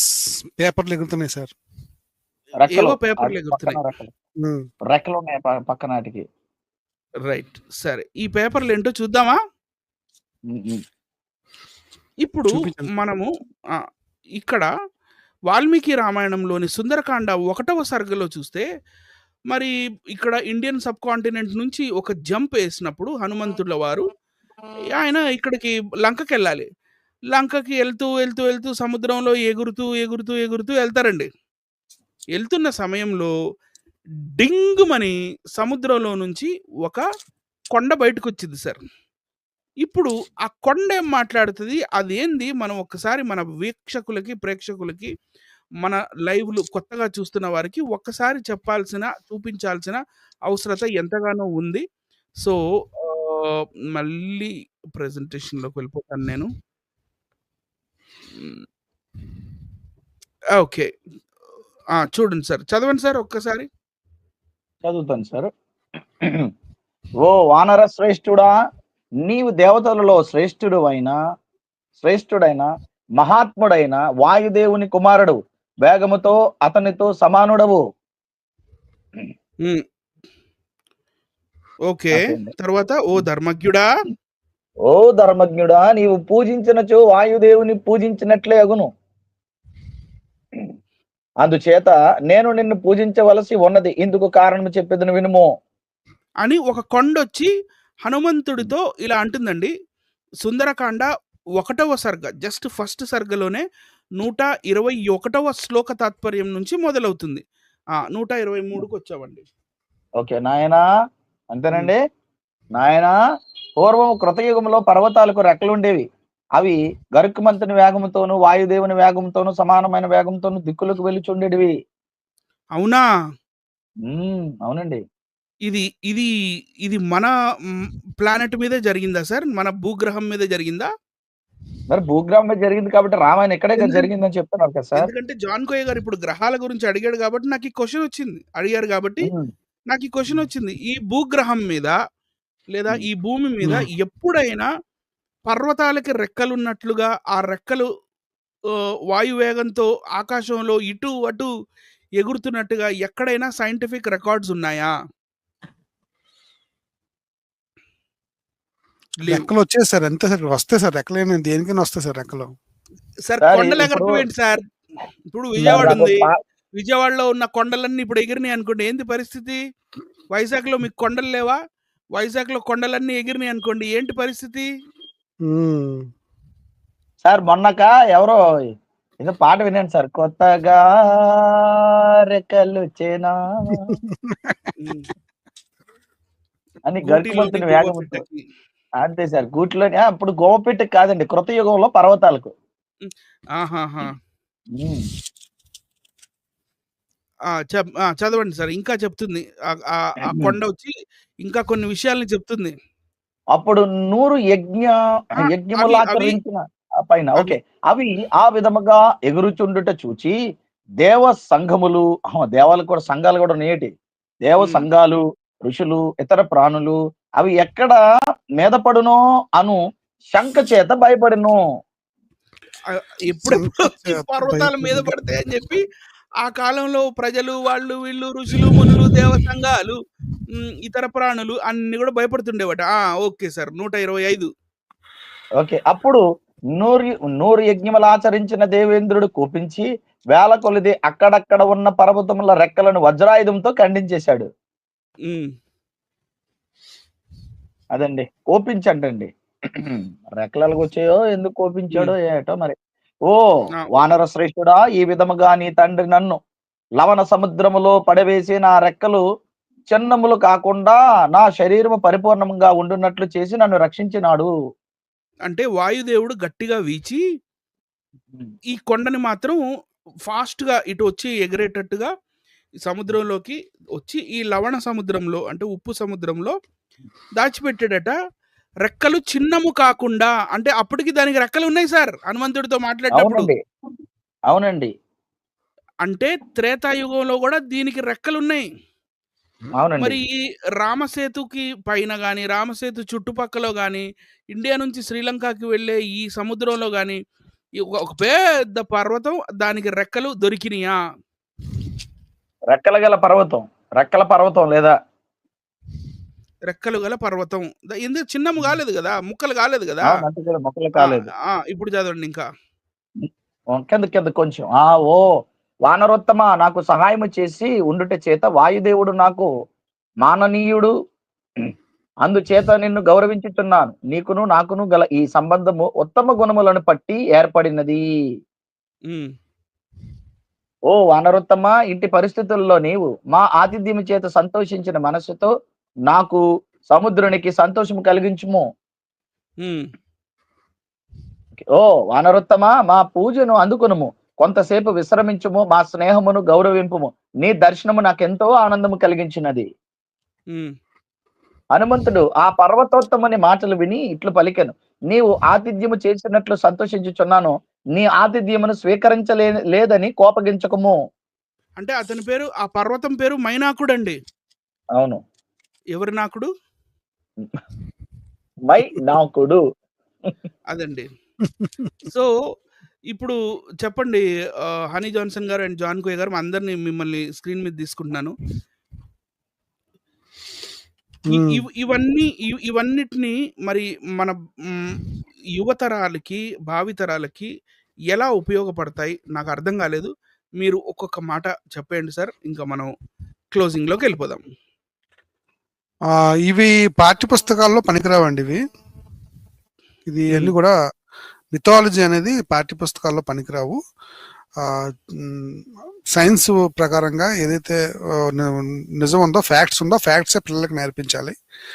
అలాగే ప్రపంచం అంతా ఏది ఫాలో అవుతుందో, ప్రపంచవ్యాప్తంగా గ్లోబల్గా ఏది ఫాలో అవుతుందో అదే చదువుల కింద ఉండాలి పిల్లలకి. అప్పుడు చక్కగా మంచి తెలివితేటలు వచ్చి రేపొద్దున ఉద్యోగాలు చేయడానికైనా సరే, మంచిగా చదవడానికైనా సరే బాగుంటుంది. కానీ వీళ్ళు ఏం చేస్తున్నారంటే ఇవన్నీ తీసుకొద్దామని చూస్తున్నారంటే జనాలు ఇంకా ప్రశ్నించకుండా ఒక తరాన్ని పూర్తి స్థాయిలో నాశనం చేద్దాం అనుకున్నారని నాకు చాలా క్లియర్గా అర్థమవుతుందండి. కనుక సైన్స్ అనేది వీళ్ళ పుస్తకాల్లో అసలు ఏమాత్రం ఉండదు. మరి విపరీతమైన సైన్స్ మనం ఇంతవరకు చూసాము. అస్సలు సంబంధం లేని సైన్స్ అనమాట. అంటే ఫ్యాక్ట్స్కి చాలా దూరంగా ఉన్న సైన్స్ మనకు కనబడుతూ ఉంటుంది. ఇదండి, ఒక కావ్యాలుగా చదువుకోండి, పెద్ద ఇబ్బంది ఏం లేదు మాకు. కానీ ఇవి సైన్స్ కింద పనికొస్తాయంటే పనికిరావండి. అది నా భావన.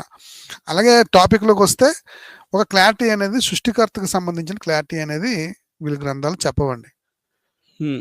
ఓకేనండి. మరొక విషయం కూడా నేను తెలియజేయాలనుకుంటున్నాను. భగవద్గీత 9వ అధ్యాయం 2వ శ్లోకంలో ఒక మాట ఉంటుందండి. ఏంటంటే శ్రీకృష్ణుడు ఏమంటాడంటే, నేను ఈ ప్రకృతిలో లేను అనేస్తాడండి. గమనించాలి. మరి దేవుడు ప్రకృతిలో లేడు అని అంటున్నప్పుడు ప్రకృతిని దేవుడిగా ఎలా కొలుస్తారు మీరు అనేది ప్రశ్న వస్తుంది ఆటోమేటిక్గా. ఇలాంటివి ఎన్నో క్వశ్చన్స్ ఉన్నాయండి. ఇలాంటివి చాలా క్వశ్చన్స్ ఉన్నాయి. కావాలంటే చూసుకోండి మీరు 1, 2 శ్లోకాలలో 9వ అధ్యాయము భగవద్గీత 2 శ్లోకాల్లో నేను ఈ ప్రకృతిలో లేను, నేను ప్రకృతికి అతీతుడిగా ఉన్నాను తప్ప ప్రకృతిలో నేను లేను అన్నప్పుడు ప్రకృతిలో ఏ విధంగా కృష్ణుడు దేవుడు అయినప్పుడు మీకు మరి ప్రకృతిని ఏ విధంగా పూజిస్తారు? ప్రకృతి మన కోసం సృష్టింపబడింది, మనకు హెల్ప్ చేస్తుంది ప్రకృతి. కనుక ప్రకృతి కంటే అతీతుని మనం ఆరాధించాలి. ఆయన సృష్టికర్త అంటారు దాన్ని. ఆ సృష్టికర్త ఎవరు అనేది మీరు రీసెర్చ్ చేస్తే దొరికేస్తాడు. కనుక ఆ సృష్టికర్త కోసం తెలుసుకోండి, మంచి విషయాలు ప్రపంచానికి తెలియజేయండి. Thank you. ఓకే. ఇక్కడ డివి సుబ్బారావు గారు ఏదో రాస్తున్నారు. యేసు పుట్టుక, చావు సైన్స్‌కి నిలబడతాయా అని. ముందు మీ గ్రంథాలకు సమాధానం చెప్పండి సార్. డివి సుబ్బారావు గారు. ముందు మీ గ్రంథాల్లో చెప్పబడిన ఈ పర్వతాలు ఎగరడం అనేది, లేదా ఈ భూమిని 4 ఏనుగులు మోస్తున్నాయనేవి, లేదా మనుషులు రకరకాల జీవరాశుల్ని, చెట్లని, పుట్టల్ని, వగైరాల్ని కనడం, అటు తర్వాత మళ్ళీ ఈ శేషనాగ్ అనేది ఈ భూమిని మోయటం, ఇవన్నీ మరి సైన్స్‌కి కాదు, అసలు దేనికి నిలబడవు. యేసుక్రీస్తు పుట్టుక సైన్స్‌కి నిలబడుతుంది. వాటి జర్నల్స్ మా దగ్గర ఉన్నాయి. మేము దాన్ని చదివి ఉన్నాము. తర్వాత యేసుక్రీస్తు మరణం ఏదైతే ఉందో, ఆయన సిలువ మరణం, ఇది it is well proven, right? అది సైన్స్‌కి Yes. నిలబడకపోవడం ఏంటి? 100% ఖచ్చితంగా నిలబడుతుంది. ఖచ్చితంగా సైన్స్‌కి నిలబడుతుంది. అది సుబ్బారావు గారికి ఒక ప్రశ్న వేస్తాను. ఏంటంటే, ఒక విత్తనం తీసుకొచ్చి భూమిలో పడేసాం అనుకోండి, అది చచ్చిపోద్దండి. యేసుక్రీస్తు చెప్పారు ఎగ్జాంపుల్. చచ్చిపోయిన తర్వాత అందులోంచి మొక్క లేస్తుంది. అంటే చచ్చిపోయిన తర్వాత జీవితం ఉంది అనేది మొక్క మీకు ప్రూవ్ చేస్తుంది. బాటనీలోకి వెళ్ళిపోతే, బాటనీలో విత్తనం భూమిలో పడిపోతే అది పాడైపోయి మొత్తం చచ్చిపోయి భూమి ఏం చేస్తుందంటే దాన్ని బతికిస్తుంది. దేన్ని విత్తనాన్ని బతికిస్తుంది. బతికించినప్పుడు ఆ విత్తనం ఏమవుతుందంటే అందులోంచి జీవం వస్తుంది. సో కొత్త జీవం వస్తుంది. సో ఇదే ప్రూవ్ చేస్తుంది మనకి ఏంటంటే, చావు తర్వాత పుట్టుకుంది, చావు తర్వాత మళ్ళీ బ్రతుకుంది అని. ఆ ఎగ్జాంపుల్ తీసుకున్నా మనకు చాలా క్లియర్గా యేసు మరణం తర్వాత జీవించడం అనేది చాలా క్లియర్గా మనకు కనబడుతుంది, పునరుద్ధానం కోసం చెప్తూ. సో ఇలా ఎన్నో ఎగ్జాంపుల్స్ ఉన్నాయండి. ప్రకృతి ఎన్నో ఎగ్జాంపుల్స్ ఇచ్చింది. స్టడీ చేసినా మనకు అర్థమైపోతుంది. వెల్ ప్రూవ్డ్ అది. ఓకేనండి. జాన్సన్ గారు, మరి మీరు కూడా మాట్లాడవలసిందిగా, మీ అభిప్రాయాన్ని చెప్పవలసిందిగా మా ప్రార్థన. అభిప్రాయం చెప్తాను. ముందు మన ఏం పేరండి, సుబ్బారావు గారు అండి ఆయన పేరు? అవునండి. సుబ్బారావు గారు డబ్బా ప్రశ్న వేశారు అంటాను నేను. ఇది ఒక డబ్బా ప్రశ్న అండి నాకు తెలిసి. యేసుక్రీస్తు అనే ఆయన పుట్టుక, సమాధి, పునరుత్థానం ఇవన్నీ కూడా సైంటిఫికల్ ప్రూఫ్స్తో మేము నిరూపించగలం. ప్రూవ్ చేయగలం మేము. ఇకపోతే ఇదంతా రామాయణం మీద ఈరోజు జరిగింది కాబట్టి అసలు రాముడు పుట్టుక సైన్స్కి నిలబడుతుందా? అసలు పాయసానికి పుట్టడం ఏంటి సార్? పాయసం తాగితే రాముడు పుడతాడా? ఇది మరీ దారుణం కదా. సైన్స్కి నిలబడుతుందా రాముడు పుట్టుక? సైన్స్ ఒప్పుకుంటుందండి దాన్ని? ఏమండి మాట్లాడరు ఎవరో సుబ్బారావు గారు, మీరు గ్రంథాలు చదివి ఉండరు పాపం. మిమ్మల్ని మీ గురించి మాట్లాడుతుంటే బాధ వేసింది. ఏనుగులు భూమిని మోయడం ఏంటండి? సైన్స్ ఒప్పుకుంటుంది అదన్ని. 1000 తలల పాము భూమిని మోయడం ఏంటండి? సైన్స్ ఒప్పుకుంటుంది అదన్ని. సైంటిఫికల్ రీజన్. బైబిల్లో ఎవరు కూడా తప్పు పట్టలేని, సైన్స్కి అందని, సైన్స్ చెప్పకముందే చెప్పిన ఎన్నో సంగతులు బైబిల్లో ఉన్నాయి. తెలుసా మీకు? అసలు ఆశ్చర్యపోయే సంగతులు ఉంటే మీరు ఎప్పుడు చదివి ఉండరు బైబిల్. ఇప్పుడు కూడా ఒక కోణంలో కొన్ని విషయాలు పట్టుకొని అవేదో బూతు మాటలుగా దాన్ని వక్రీకరించి మాట్లాడడం తప్పితే గాని సత్యం ఏంటో మీకు తెలుసా? ప్రపంచంలో గొప్ప గ్రంథం ఏంటో తెలుసా? ఈ గ్రంథం ఎందుకు అసలు? మరి రామాయణం ఎంతమంది చదువుతున్నారు ప్రపంచవ్యాప్తంగా?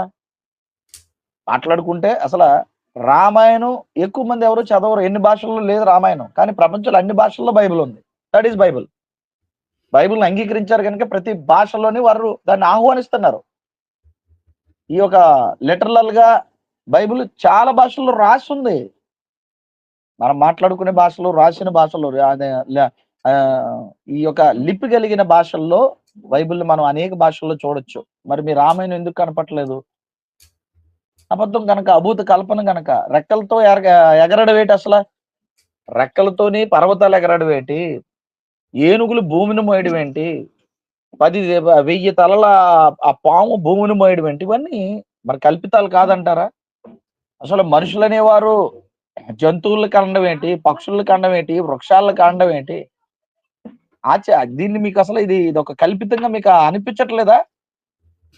ఇంకా దీన్ని నిజమని నమ్ముతారా? ఇంకా అపోహల నుంచి బయటికి రండి సుబ్బారావు గారు. ఇలాంటి డబ్బా ప్రశ్నలు వేయకూడదు. ప్రస్తుతం మనల్ని ప్రశ్నించుకోవాలి. ఎదుటోళ్ళు ప్రశ్నించినప్పుడు. ముందు మీరు సైంటిఫికల్ గా ప్రూవ్ చేయగలరా? ఇది మా స్టాండ్ ఇది. లేదా మా ఛాలెంజ్ అనుకోండి. దీన్ని ఛాలెంజింగ్ గా తీసుకొని మేము ముందుకు వచ్చాం. ఎందుకు మా రామాయణం గురించి మీరు మాట్లాడాలని మీరు అంటారా? బైబిల్ గురించి ఎందుకు మాట్లాడుతున్నారు? ఈ భాస్కర్ రాజు లాంటి గాని, తర్వాత కరుణాకర్ గాని, లలిత్ కుమార్ గాని, ఇంకా చాలా మంది బైబిల్ గురించి తప్పుపడ్డానికి ఎందుకు మాట్లాడుతున్నారు? సంస్థలు పెట్టుకొని మాట్లాడుతున్నారు సార్. సంస్థలు పెట్టి, డిబేట్లు పెట్టి, పైగా ఇంకేమంటారు, ఈ చర్చలు పెట్టి, రచ్చ చేస్తూ, ఇంటర్వ్యూస్ పెట్టి మీరు మాట్లాడుతున్నారు బైబిల్ మీద. మీకేం పని బైబిల్ గురించి మాట్లాడి? మా బైబిల్ గురించి మేము మాట్లాడుకునే అంత సబ్జెక్ట్ మా దగ్గర ఉంది. బైబిల్లో ఒక్కొక్క వచనాన్ని మేము రోజు మాట్లాడినా మా లైఫ్ టైం సరిపోదు. అంత సబ్జెక్ట్ ఉంది బైబిల్లో. 66 పుస్తకాలు అవ్వచ్చు. కానీ ప్రపంచానికి మార్గదర్శకమై, దారిదీపమై ప్రపంచాన్ని వెలిగించింది బైబిల్. మీ గ్రంథాల్లో ఏం నీతి ఉందని, ఏం చెప్తే బాగుంటది, ఏం తీసుకోవాలి? మీ తరానికి ఏం నేర్పిస్తారు? మీ బిడ్డలకి ఏం నేర్పిస్తారు? పర్వతాలు రెక్కలతో ఎగిరేయని, భూమిని ఏనుగులు మోస్తున్నాయని, భూమిని తవ్వుకొని 60,000 మంది సగరుల కుమారులు, 60,000 మంది. ఏడు సార్ ఇది అసలు నమ్మే మాట అండి? అది కూడా సొరకాయ లాంటి పిండాన్ని కంటే ఆ, ఈ సగర మహారాజు యొక్క భార్య ఉమ్. ఒక సొరకాయ అంత పిండాన్ని కంటే ఆ సొరకాయ అంత పిండంలోంచి 60,000 మంది పిల్లకాయలు వస్తారు. 60,000 మంది. ఇది ఏమన్నా ఏంటిది? ఇది కూడా సైన్స్ కి అందిందేనా? సైన్స్ తీసుకుంటుంది దీన్ని. ఆలోచించండి కొంచెం. యేసుక్రీస్తు పుట్టుకను సైంటిఫికల్ గా నిరూపిద్దాం. సైన్సే నిరూపించింది. సైంటిఫికల్ గా మేము నిరూపించడం ఏంటి? సైన్సే నిరూపించింది. సైంటిఫికల్ గా శాస్త్రోక్తంగా దాన్ని నిరూపించారు శాస్త్రవేత్తలు, మేం కాదు. తెలుసా మీకు అసలు? ఏమి తెలియకుండా ఎందుకు మాట్లాడతారు? ఎంతో మంది ప్రయోగాలు చేశారు. మీలాంటి వాళ్ళు వస్తారని. పరమహంస యోగానంద అనే ఆయన దానికోసం ఒక బుక్ రాశాడు సార్. అంటే కన్యక గర్భవతి కుమారుని కన్నది అనే దాని మీద ఒక బుక్ రాసి అది నిజం అని చెప్పి, బైబిల్ చాలా వండర్ఫుల్ బుక్ అని చెప్పి కొన్ని జంతువులకు సంబంధించిన ఆ స్పీసీస్ కి సంబంధించిన విషయాలు మాట్లాడుతూ, అలాగే బైబిల్ కోసం చాలా విషయాలు మాట్లాడుతూ, ఇది ప్రూవ్ అనేది సైన్స్ ప్రకారంగా ప్రూవ్ అని యోగానంద, పరమహంస యోగానంద పుస్తకాలు చదవండి. The second coming of Jesus అనే బుక్ లో మీకు అది ఉంటుందండి అంశం. The second coming of Jesus అనే బుక్ లో. జాన్కయ్య గారు, ఇన్ని పుస్తకాలు కొనుక్కొని చదివే టైం వాళ్ళకి ఉండదండి. ఉత్తనే వస్తారు ఏదో టైం పాస్ వచ్చి. ఇంతకీ రామాయణం ఎప్పుడైనా చదివాడు ఆయన? యేసుక్రీస్తు గురించి ప్రశ్నించడం పక్కన పెడదాం, అది జనరల్ వర్డ్. ఇప్పుడు యేసుక్రీస్తుని ఆయన నంబర్ కాబట్టి ప్రశ్నించారు. పోనీ నేను రాముడిని నమ్ముతావు కదా, రాముడిని రామాయణాన్ని నమ్ముతావు కదా, నువ్వు చదివావా? నీ దగ్గర రామాయణం రాముడి గురించి నువ్వు ఎవరైనా ఉందా? సుబ్బారావు గారు, మీ దగ్గర ఉందా అసలు? రామాయణం చదివారు పూర్తిగా? మీరు ఎప్పుడు చదువుతారు? అసలు ఎన్ని వాల్యూమ్స్ ఉంటాయి తెలుసా మీకు? మీరు ఎప్పుడైనా చదివారా? మేము చెప్పినవి ఇప్పుడు రామాయణం నుంచి చూపించడం తప్పని మీరు ఏమైనా నిరూపించగలరా?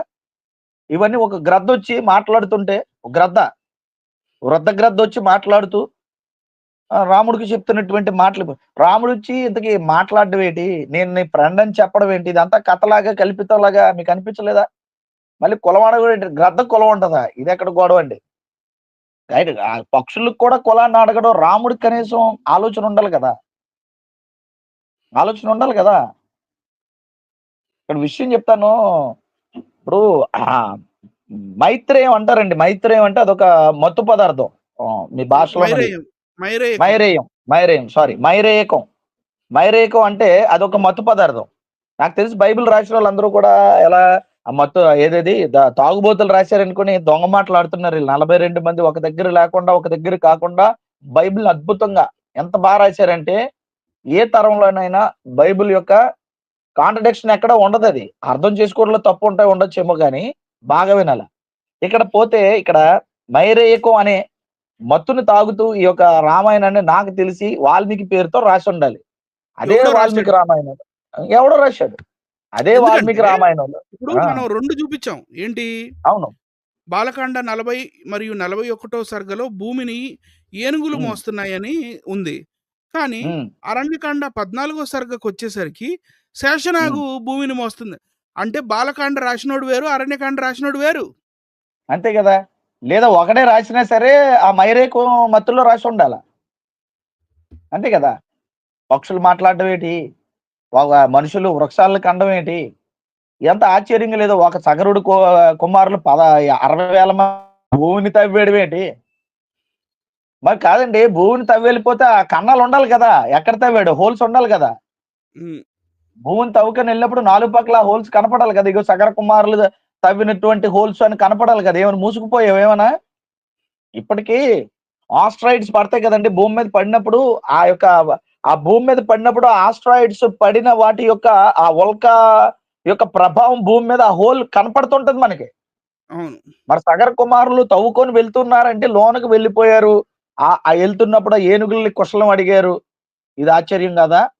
ఏనుగులు మోయడం ఏంటి, అప్పుడప్పుడు ఏనుగులు కదిపితే ఆ భూకంపాలు వస్తాయట. ఇది సైన్స్ కి నిజమే. దీన్ని తీసుకుంటారా ఏంటిది? ఇది ఒక కల్పిత గాథలాగా. అందుకే రామాయణాన్ని కూడా చిన్న అప్పుడప్పుడు కోపం వచ్చి ఏమంటారంటే ఇది కల్పితాలు ఇవన్నీ కూడా. అందుకే ఈజీగా మాట్లాడతారు దీన్ని. కాబట్టి మీరు దేవుడిగా భావిస్తే భావించుకోండి, అది మీ ఇష్టం. అది మిమ్మల్ని మేము తప్పుపట్టం. మరి యేసుక్రీస్తు పుట్టుక నిలబడుతుంది అని అన్నారు కదా, మరి రాముడు పుట్టుక నిలబడుతుందా? పాయసంతో కన్నట్టుగా ఉంటది. పాయసం తాగితే రాముడు పుట్టినట్టుగా ఉంటది. పాయసంతో ఎలా పుడతాడు? మరి సైన్స్ కి నిలబడుతుందా? పవర్తో పుట్టాడు అనడానికి పాయసంతో పుట్టాడు అనడానికి తేడా ఉంది కదా. మరి ఇలాంటివన్నీ కూడా నిలబడతాయా? మరి మీరు నిలబడాలి. ముందు మీ మీద మీకు అవగాహన ఉండాలి, మీ గ్రంథాల మీద మీకు పట్టు ఉండాలి, మీ మాటల్లో మీకు నిలకడ ఉండాలి. మీరు ప్రశ్న వేశారంటే దానికి ఆన్సర్ మీకు తెలిసి ఉండాలి. ఇవేమి తెలియకుండా మాట్లాడి ఏదో లైవ్ పెట్టాం కదా అని వచ్చి దాని మీద కామెంట్ చేసి వెళ్ళిపోవడం కాదు.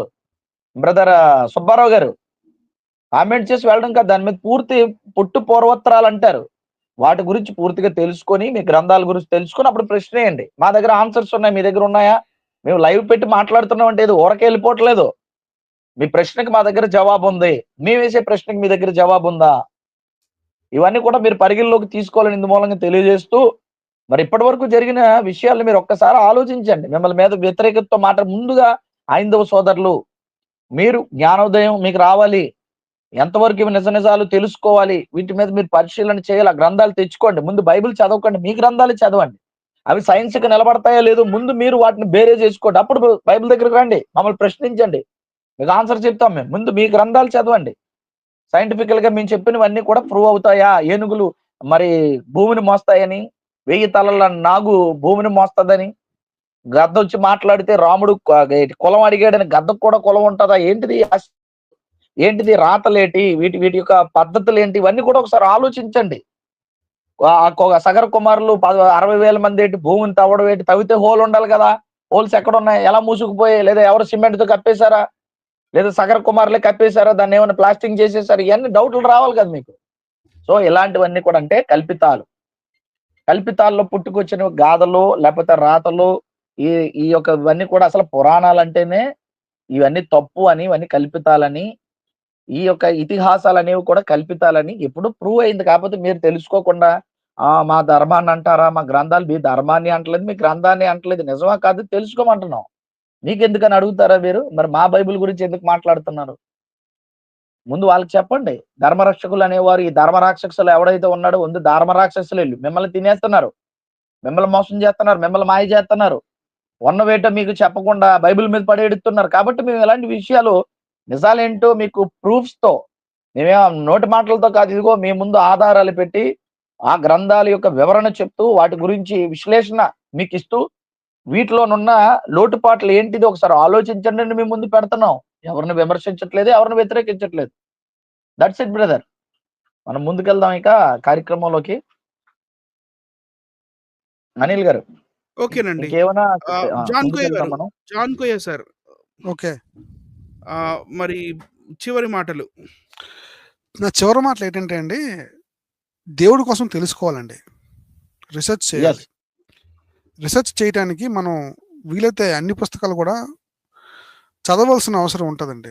ఓన్గా తెలుసుకోండి, ఎవరి మాట వినొద్దు. ఓన్గా తెలుసుకున్నప్పుడు, అన్వేషణ చేసినప్పుడు ఖచ్చితంగా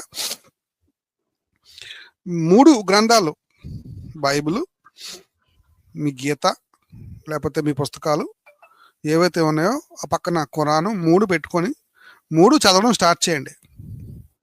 ఒకరోజు అది, ఒకరోజు ఇది, ఒకరోజు అలా చదవడం నేర్చుకుంటే ఖచ్చితంగా బైబిల్లో మీకు ఆన్సర్ దొరికేస్తుంది. సృష్టికర్తకు సంబంధించిన ఇన్ఫర్మేషన్ మీకు దొరికేస్తుంది. సృష్టికి సంబంధించిన ఇన్ఫర్మేషన్ మీకు దొరికేస్తుంది. మానవుని యొక్క పుట్టుకు సంబంధించిన ఇన్ఫర్మేషన్ మీకు దొరికేస్తుంది. మానవునికి సంబంధించిన చావుకు సంబంధించిన ఇన్ఫర్మేషన్ మీకు దొరికేస్తుంది. ఏ ఇన్ఫర్మేషన్ కావాలన్నా సరే, ప్రపంచవ్యాప్తంగా ఏ ఇన్ఫర్మేషన్ కావాలన్నా సరే, ఇటు సైన్స్ కానివ్వండి, ఫిలాసఫీ కానివ్వండి, ఇంకా ఏదైతే కావాలో ప్రతిదీ బైబిల్లో మీకు అందుబాటులో దొరుకుతుంది చదివితే. కనుక బ్యాలెన్స్డ్గా చదవాలి. ఎలా చదవాలో అనేవి మేము ఎన్నో వీడియోస్ చేసాం దానికోసం. ఎలా చదవాలి, బైబిల్ ఎలా చదవాలి, ఏ కాన్సెప్ట్లో చదవాలని. అందుకే మేమేం చెప్తున్నాం అంటే ఒక్క బైబిలే కాదు, మిగతా గ్రంథాలు కూడా చదవండి. అప్పుడు మీకు అసలైన విషయం తెలుస్తుంది.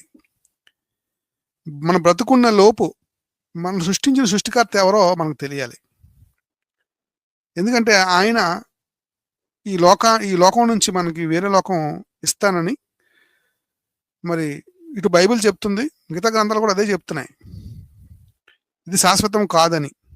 ఈ భూమి మీద ఉన్న కాలం కానీ, ఈ భూమి మీద ఉన్న ఈ ప్రకృతి కానీ శాశ్వతం కాదు, మనం వేరే లోకానికి వెళ్ళాల్సి ఉంది.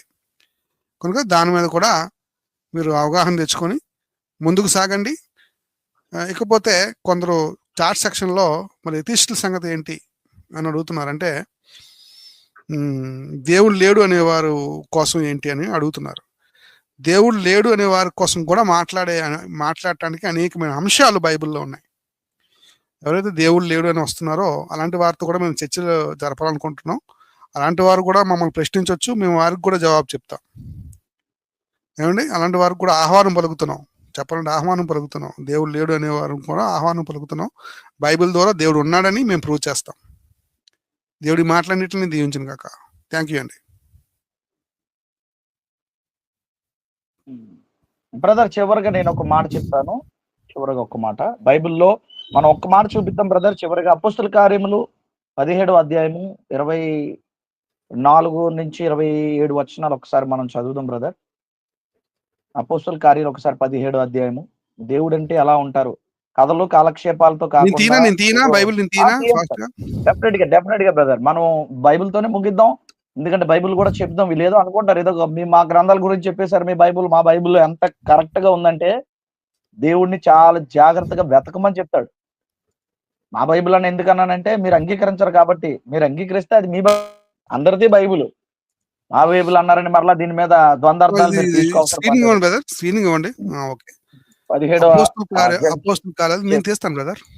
తీయండి బ్రదర్. చివరి మాటలు ఒకసారి మనం చదువుదాం అండి.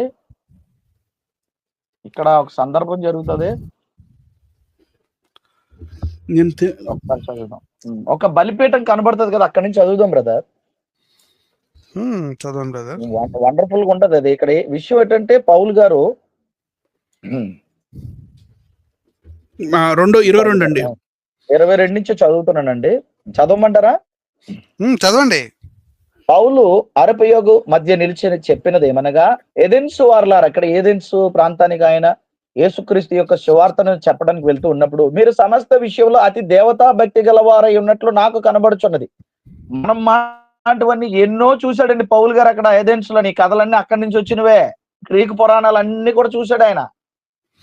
గ్రీకు దేవతల్ని, వారి ఆరాధనని, వారి పద్ధతుల్ని, గ్రీకు పురాణాలన్నిటిని కూడా అవపోషణ పట్టిన జ్ఞానము పౌలు గారికి ఉంది. మీరు సమస్త విషయంలో అతి దేవతా భక్తి గలవారై ఉన్నట్టు నాకు కనబడుచున్నది. నేను సంచరించుచు మీ దేవతా ప్రతిమలను చూచుచుండగా ఒక బలిపీఠము నాకు కనబడిను, దాని మీద తెలియబడని దేవునికి అని రాయబడి ఉన్నది.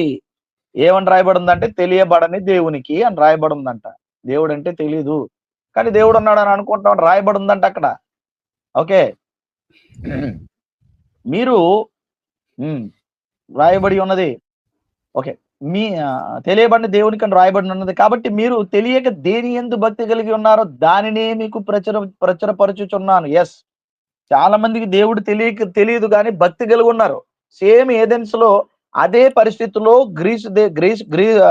వాళ్ళు ఎవరైతే ఉన్నారో ఆ గ్రీసు దేశస్తుల్ని చూశాడు ఆయన, గ్రీకుల్ని చూశాడు ఆయన.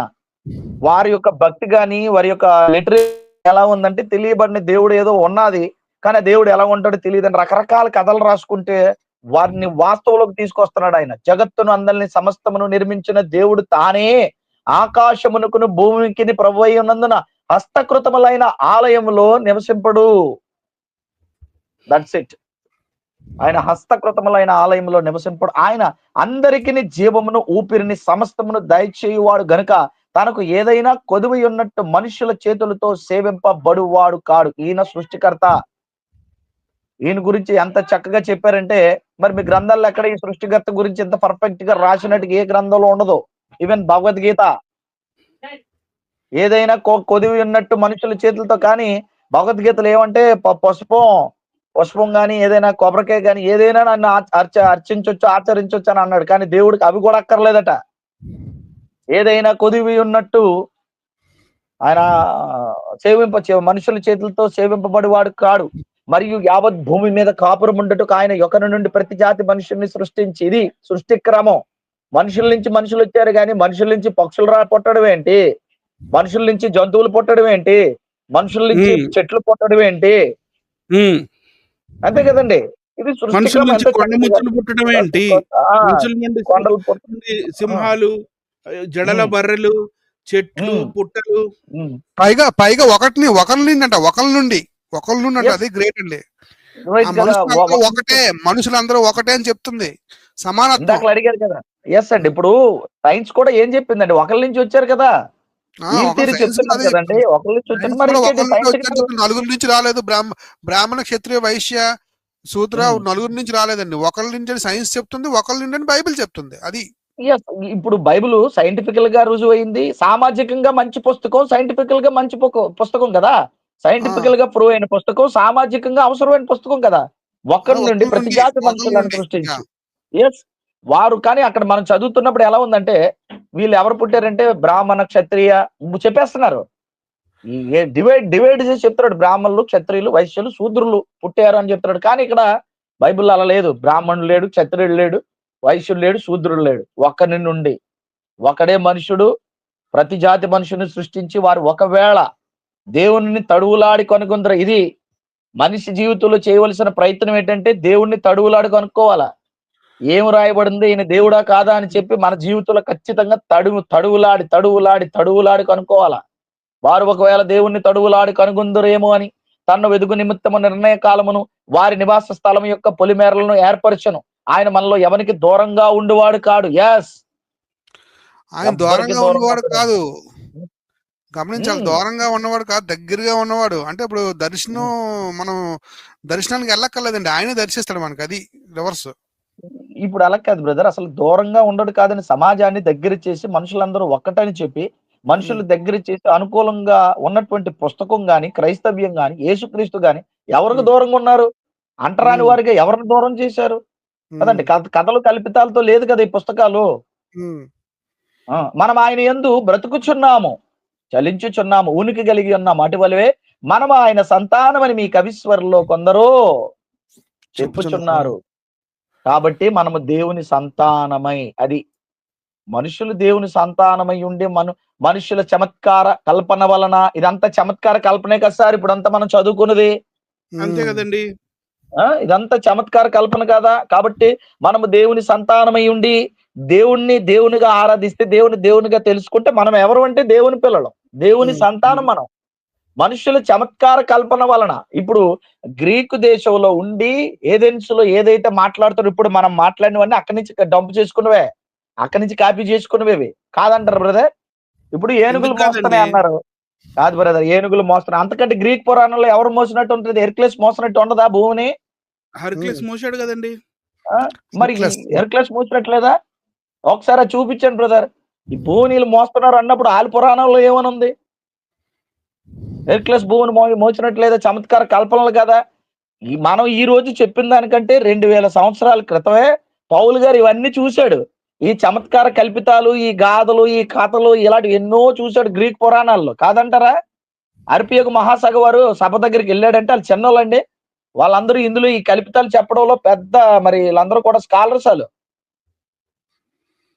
వాళ్ళ దగ్గరికి వెళ్ళి బోధించాడంటే వాట్ వండర్ఫుల్ మ్యాన్. వారు పునరుత్థానం గురించి చెప్తుంటే ఆశ్చర్యపోయారు వాళ్ళు. చూడండి హెర్క్యులస్ గురించి ఒకసారి చూపిస్తారు అనిల్ గారు, ఒకసారి చూడండి. వాళ్ళు కూడా చమత్కారం ఏమనుకున్నారంటే హెర్క్యులస్ అని ఆయన భూమిని మోస్తాడు. ఈ పురాణాలు రాసుకోక ముందే ఈ యొక్క ఏవైతే ఈ హిందూ పురాణాలు ఉన్నాయో వాటికంటే ముందున్నవి గ్రీకు పురాణాలు.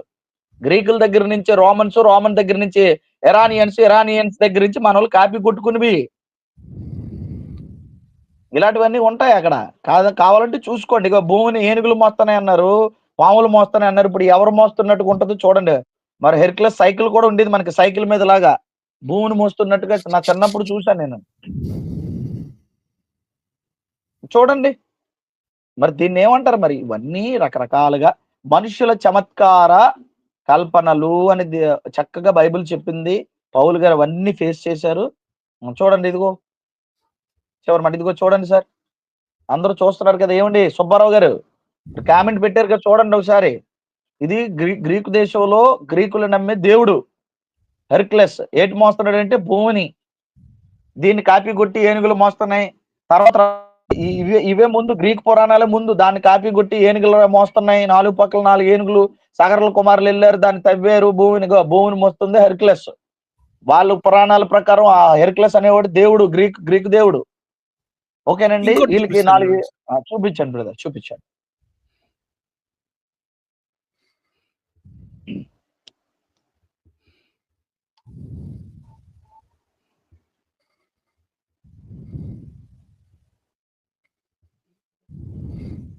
చూపించండి జాన్ గారు.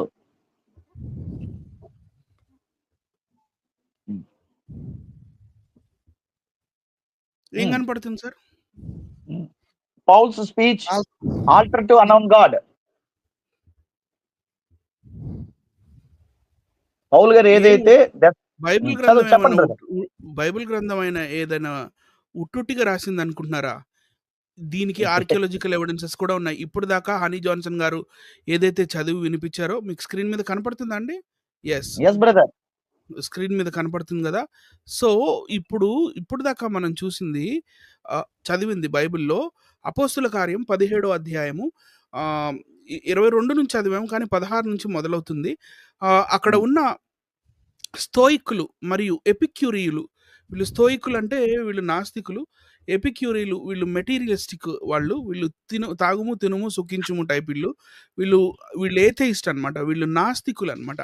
ఈ నాస్తికులు ఏథెన్స్ నగరంలో పౌలు గారిని చూస్తారు. పౌలు గారు యేసుక్రీస్తు గురించి అక్కడ ప్రజలకు చెప్తున్నప్పుడు, అరే ఇతను ఏదో చాలా వదరబోతుగా ఉన్నాడే, అరియోపేగస్ కొండ మీదకి తీసుకెళ్దాం పదండ్రా అని చెప్పి పౌలు గారిని కొండ మీద తీసుకెళ్ళినప్పుడు ఆయన మాట్లాడతాడు, ఏథెన్స్ వాసులారా, మీరు బహుదేవతా భక్తి గల వారే ఉండుట నేను చూచి తిని, మరి తెలియబడని దేవుని మరి మీరు పూజిస్తున్నారు కదా, ఈ తెలియబడని దేవుని యొక్క బలిపీఠాన్ని నేను చూశాను అని అన్నాడు.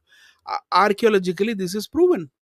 అక్కడ తెలియబడని దేవుడు అని అంటే ఆగ్నోస్తోస్ థియోస్, అజ్ఞాతమైన, థియోస్ అంటే దేవుడు, దియోస్ దేవా, గాడ్, ఆగ్నోస్తోస్ అజ్ఞాతమైన, ఆగ్నో అజ్ఞాత్, రైట్. సో ఇట్లా ఇది ప్రోటో ఇండో యూరోపియన్ లాంగ్వేజ్ కాబట్టి, సో ఈ అజ్ఞాతమైన దేవుడు అంటే అపరిచితుడైన దేవుడు లేదా తెలియబడని దేవుడు, అతనిని మీరు పూజిస్తున్నారు కదా అని చెప్తూ, మీరు దేన్నైతే తెలియబడని దేవుడు అని అనుకుంటున్నారో దానిని గురించే నేను చెప్తున్నాను. అంటే మీకు తెలియదు ఆయన మీకు తెలియదు, బట్ నౌ ఇప్పుడు నేను మీకు ఆయనను పరిచయం చేస్తాను అని చెప్పి యేసుక్రీస్తు యొక్క సువార్త అక్కడ ఏథెన్స్ నగరంలో ఉన్న పెద్దలు ఎవరైతే అరియోపేగస్లో ఉన్నారో వాళ్ళ ఎదురుగా మరి శుభ్రంగా అపాలజెటిక్స్ చేసి అక్కడ మరి పౌలు గారు యేసుక్రీస్తు గురించి సువార్త చెప్తే, అక్కడ ఈ చాప్టర్ ఎండింగ్లో చాలా మంది మరి యేసుక్రీస్తుని నమ్ముకొని బాప్తిస్మం కూడా తీసుకున్న దాఖలాలు మనకి కనపడతాయి. So this is what I want to say. Thanks అండి. Yes sir, this is history. ఈ ఆల్టర్ కూడా మీరు చూసారు కదా, చాలా మంది మాట్లాడుతుంటే ఏదో ఊరకే మాట్లాడింది కాదు. ఈ పౌలు గారు ఏదైతే ఏథెన్స్ లో 2000 సంవత్సరాల క్రితం మాట్లాడినటువంటి సందర్భం, ఆ ఏథెన్స్ ప్రాంతంలోకి వెళ్ళి ఆ అరిపియోగ మహాసభ దగ్గరికి వెళ్ళినప్పుడు ఆ కురినీల దగ్గర ఎవరితోనైతే మాట్లాడాడో ఆ సందర్భంలో ఏ ఆల్టర్ కోసం మాట్లాడారు, ఏ ఆల్టర్ గురించి ప్రస్తావన బైబిల్లో ఉందో సేమ్ ఆల్టర్ ఇది. This is history, this is proof, this is evidence. దీన్ని కాదని ముందుగా అట్లనే ఎవిడెన్స్ చూపిస్తే అలా చూపించగలరా? మీరు ఎవరు అందుకే తెలియబడిన దేవుడు అని ఏదైతే రాయబడి దాన్ని చెప్తున్నాం, చమత్కార కల్పనలు అంటే పౌలు గారు వీటన్నిటిని ఫేస్ చేశారు.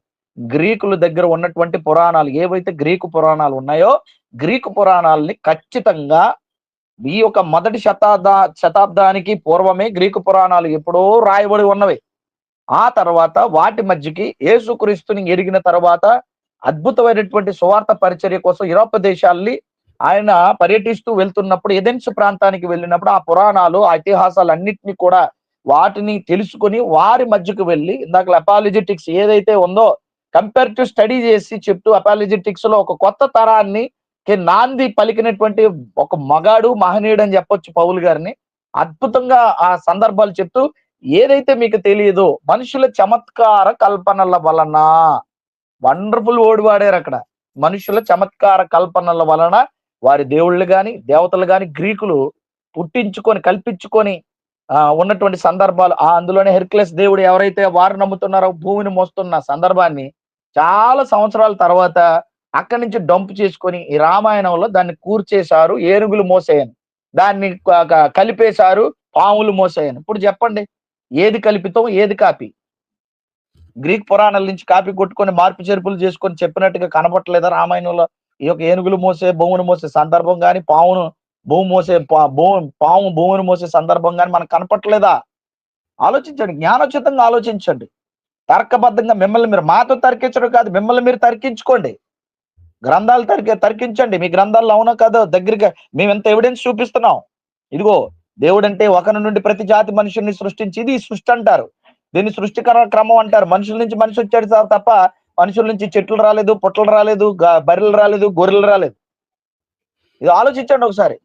దీని గురించి ఒక అవగాహన తెచ్చుకోమని మా ప్రేమపూర్వక విజ్ఞప్తి. మిమ్మల్ని ప్రేమపూర్వకంగానే కోరుకుంటున్న ప్రియమైన మా హైందవ సోదరి సోదరులారా, యేసుక్రీస్తు యొక్క మాటలు అబద్ధాలా నిజాలా, బైబిల్ గ్రంథం నిజమా అబద్ధం ఒకసారి పరిశీలన చేయండి. అంతకంటే ముందు మీ గ్రంథాలని పరిశీలన చేయండి. సైన్స్ కి కానీ చరిత్రకు కానీ ఇవి నిలబడతాయా, ఇవి వాస్తవాలా కాదా, మేము చెప్పినవి తప్పులా ఒప్పులని నిలబడడానికి ప్రయత్నించండి. ఇవన్నీ ఆలోచించండి. ఒకవేళ ఇది చూసినట్టే మిమ్మల్ని మభ్య పెట్టడానికి ఇలాగే దొంగ బ్యాచ్ ఉన్నది, ఎలాగా ఈ దొంగలందరూ ఒకటవుతారు, ఇది అయిపోయిన తర్వాత అది అలాగన్నారు ఇలాగన్నారు, మేము ఏదైనా సరే మేము ఇది చేస్తా, ఇంకా చీకటి కనపడలేని ముఖాలు కనపడలేని కొన్ని గట్టిగా చెప్పాలంటే ఒక ఏమనాలి ఇప్పుడు, ఏమనడానికైనా ఫాల్త్ గాళ్ళు, అది అనిల్ గారు అన్నారు. ఈ ఫాల్త్ గాళ్ళు అందరూ కూడా ఫాల్స్ మాట్లాడుతున్న ఈ ఫాల్త్ గాళ్ళు అందరూ కూడా మీకు రెడీగా ఉంటారు. ఇప్పుడు దీని మీద వెంటనే మేము ఎప్పుడు వీడియో పెడతామా అని ఎదురు చూస్తూ ఉంటారు. ఎందుకంటే 4 డబ్బులు మా ముగ్గురు మొఖాలు చూపి, ఇక్కడ విచిత్రం ఏంటంటే మా ముగ్గురు మొఖాలు చూపిస్తూ మేము చెప్తున్న మాటలు చెప్పి దాన్ని నవ్వుకుంటూ వాళ్ళ మొఖాలు చూపించుకోకుండా మా ఫేసులు చూపించుకొని డబ్బులు సంపాదిస్తారు. ఇదండి అది విచిత్రం ఏంటంటే మా మొఖాలు చూపిస్తారు, మా మొఖాలు అక్కడ కూడా మా మొఖాలు అంటే రే మా మొఖాలు చూపించుకోకుండా మీకు బతుకులేదు, ఎందుకంటే మీ మొఖాలు ఎలాగో చూపించుకోలేరు మీరు, అవునా కదా? మా మొఖాలు చూపించుకొని డబ్బులు సంపాదిస్తారు. కానీ సీఎం మీడియా నుండి లైఫ్ వితౌట్ గాడ్స్ అని ఒక ఆయన కామెంట్స్ పెడుతున్నారండి. అంటే దేవుడు లేడు అనే కాన్సెప్ట్ లో ఆయన ఉన్నట్టున్నారు. మీతో కూడా మేము మాట్లాడగలమండి. ఒకసారి మనం పెట్టుకుందాం దీని మీద.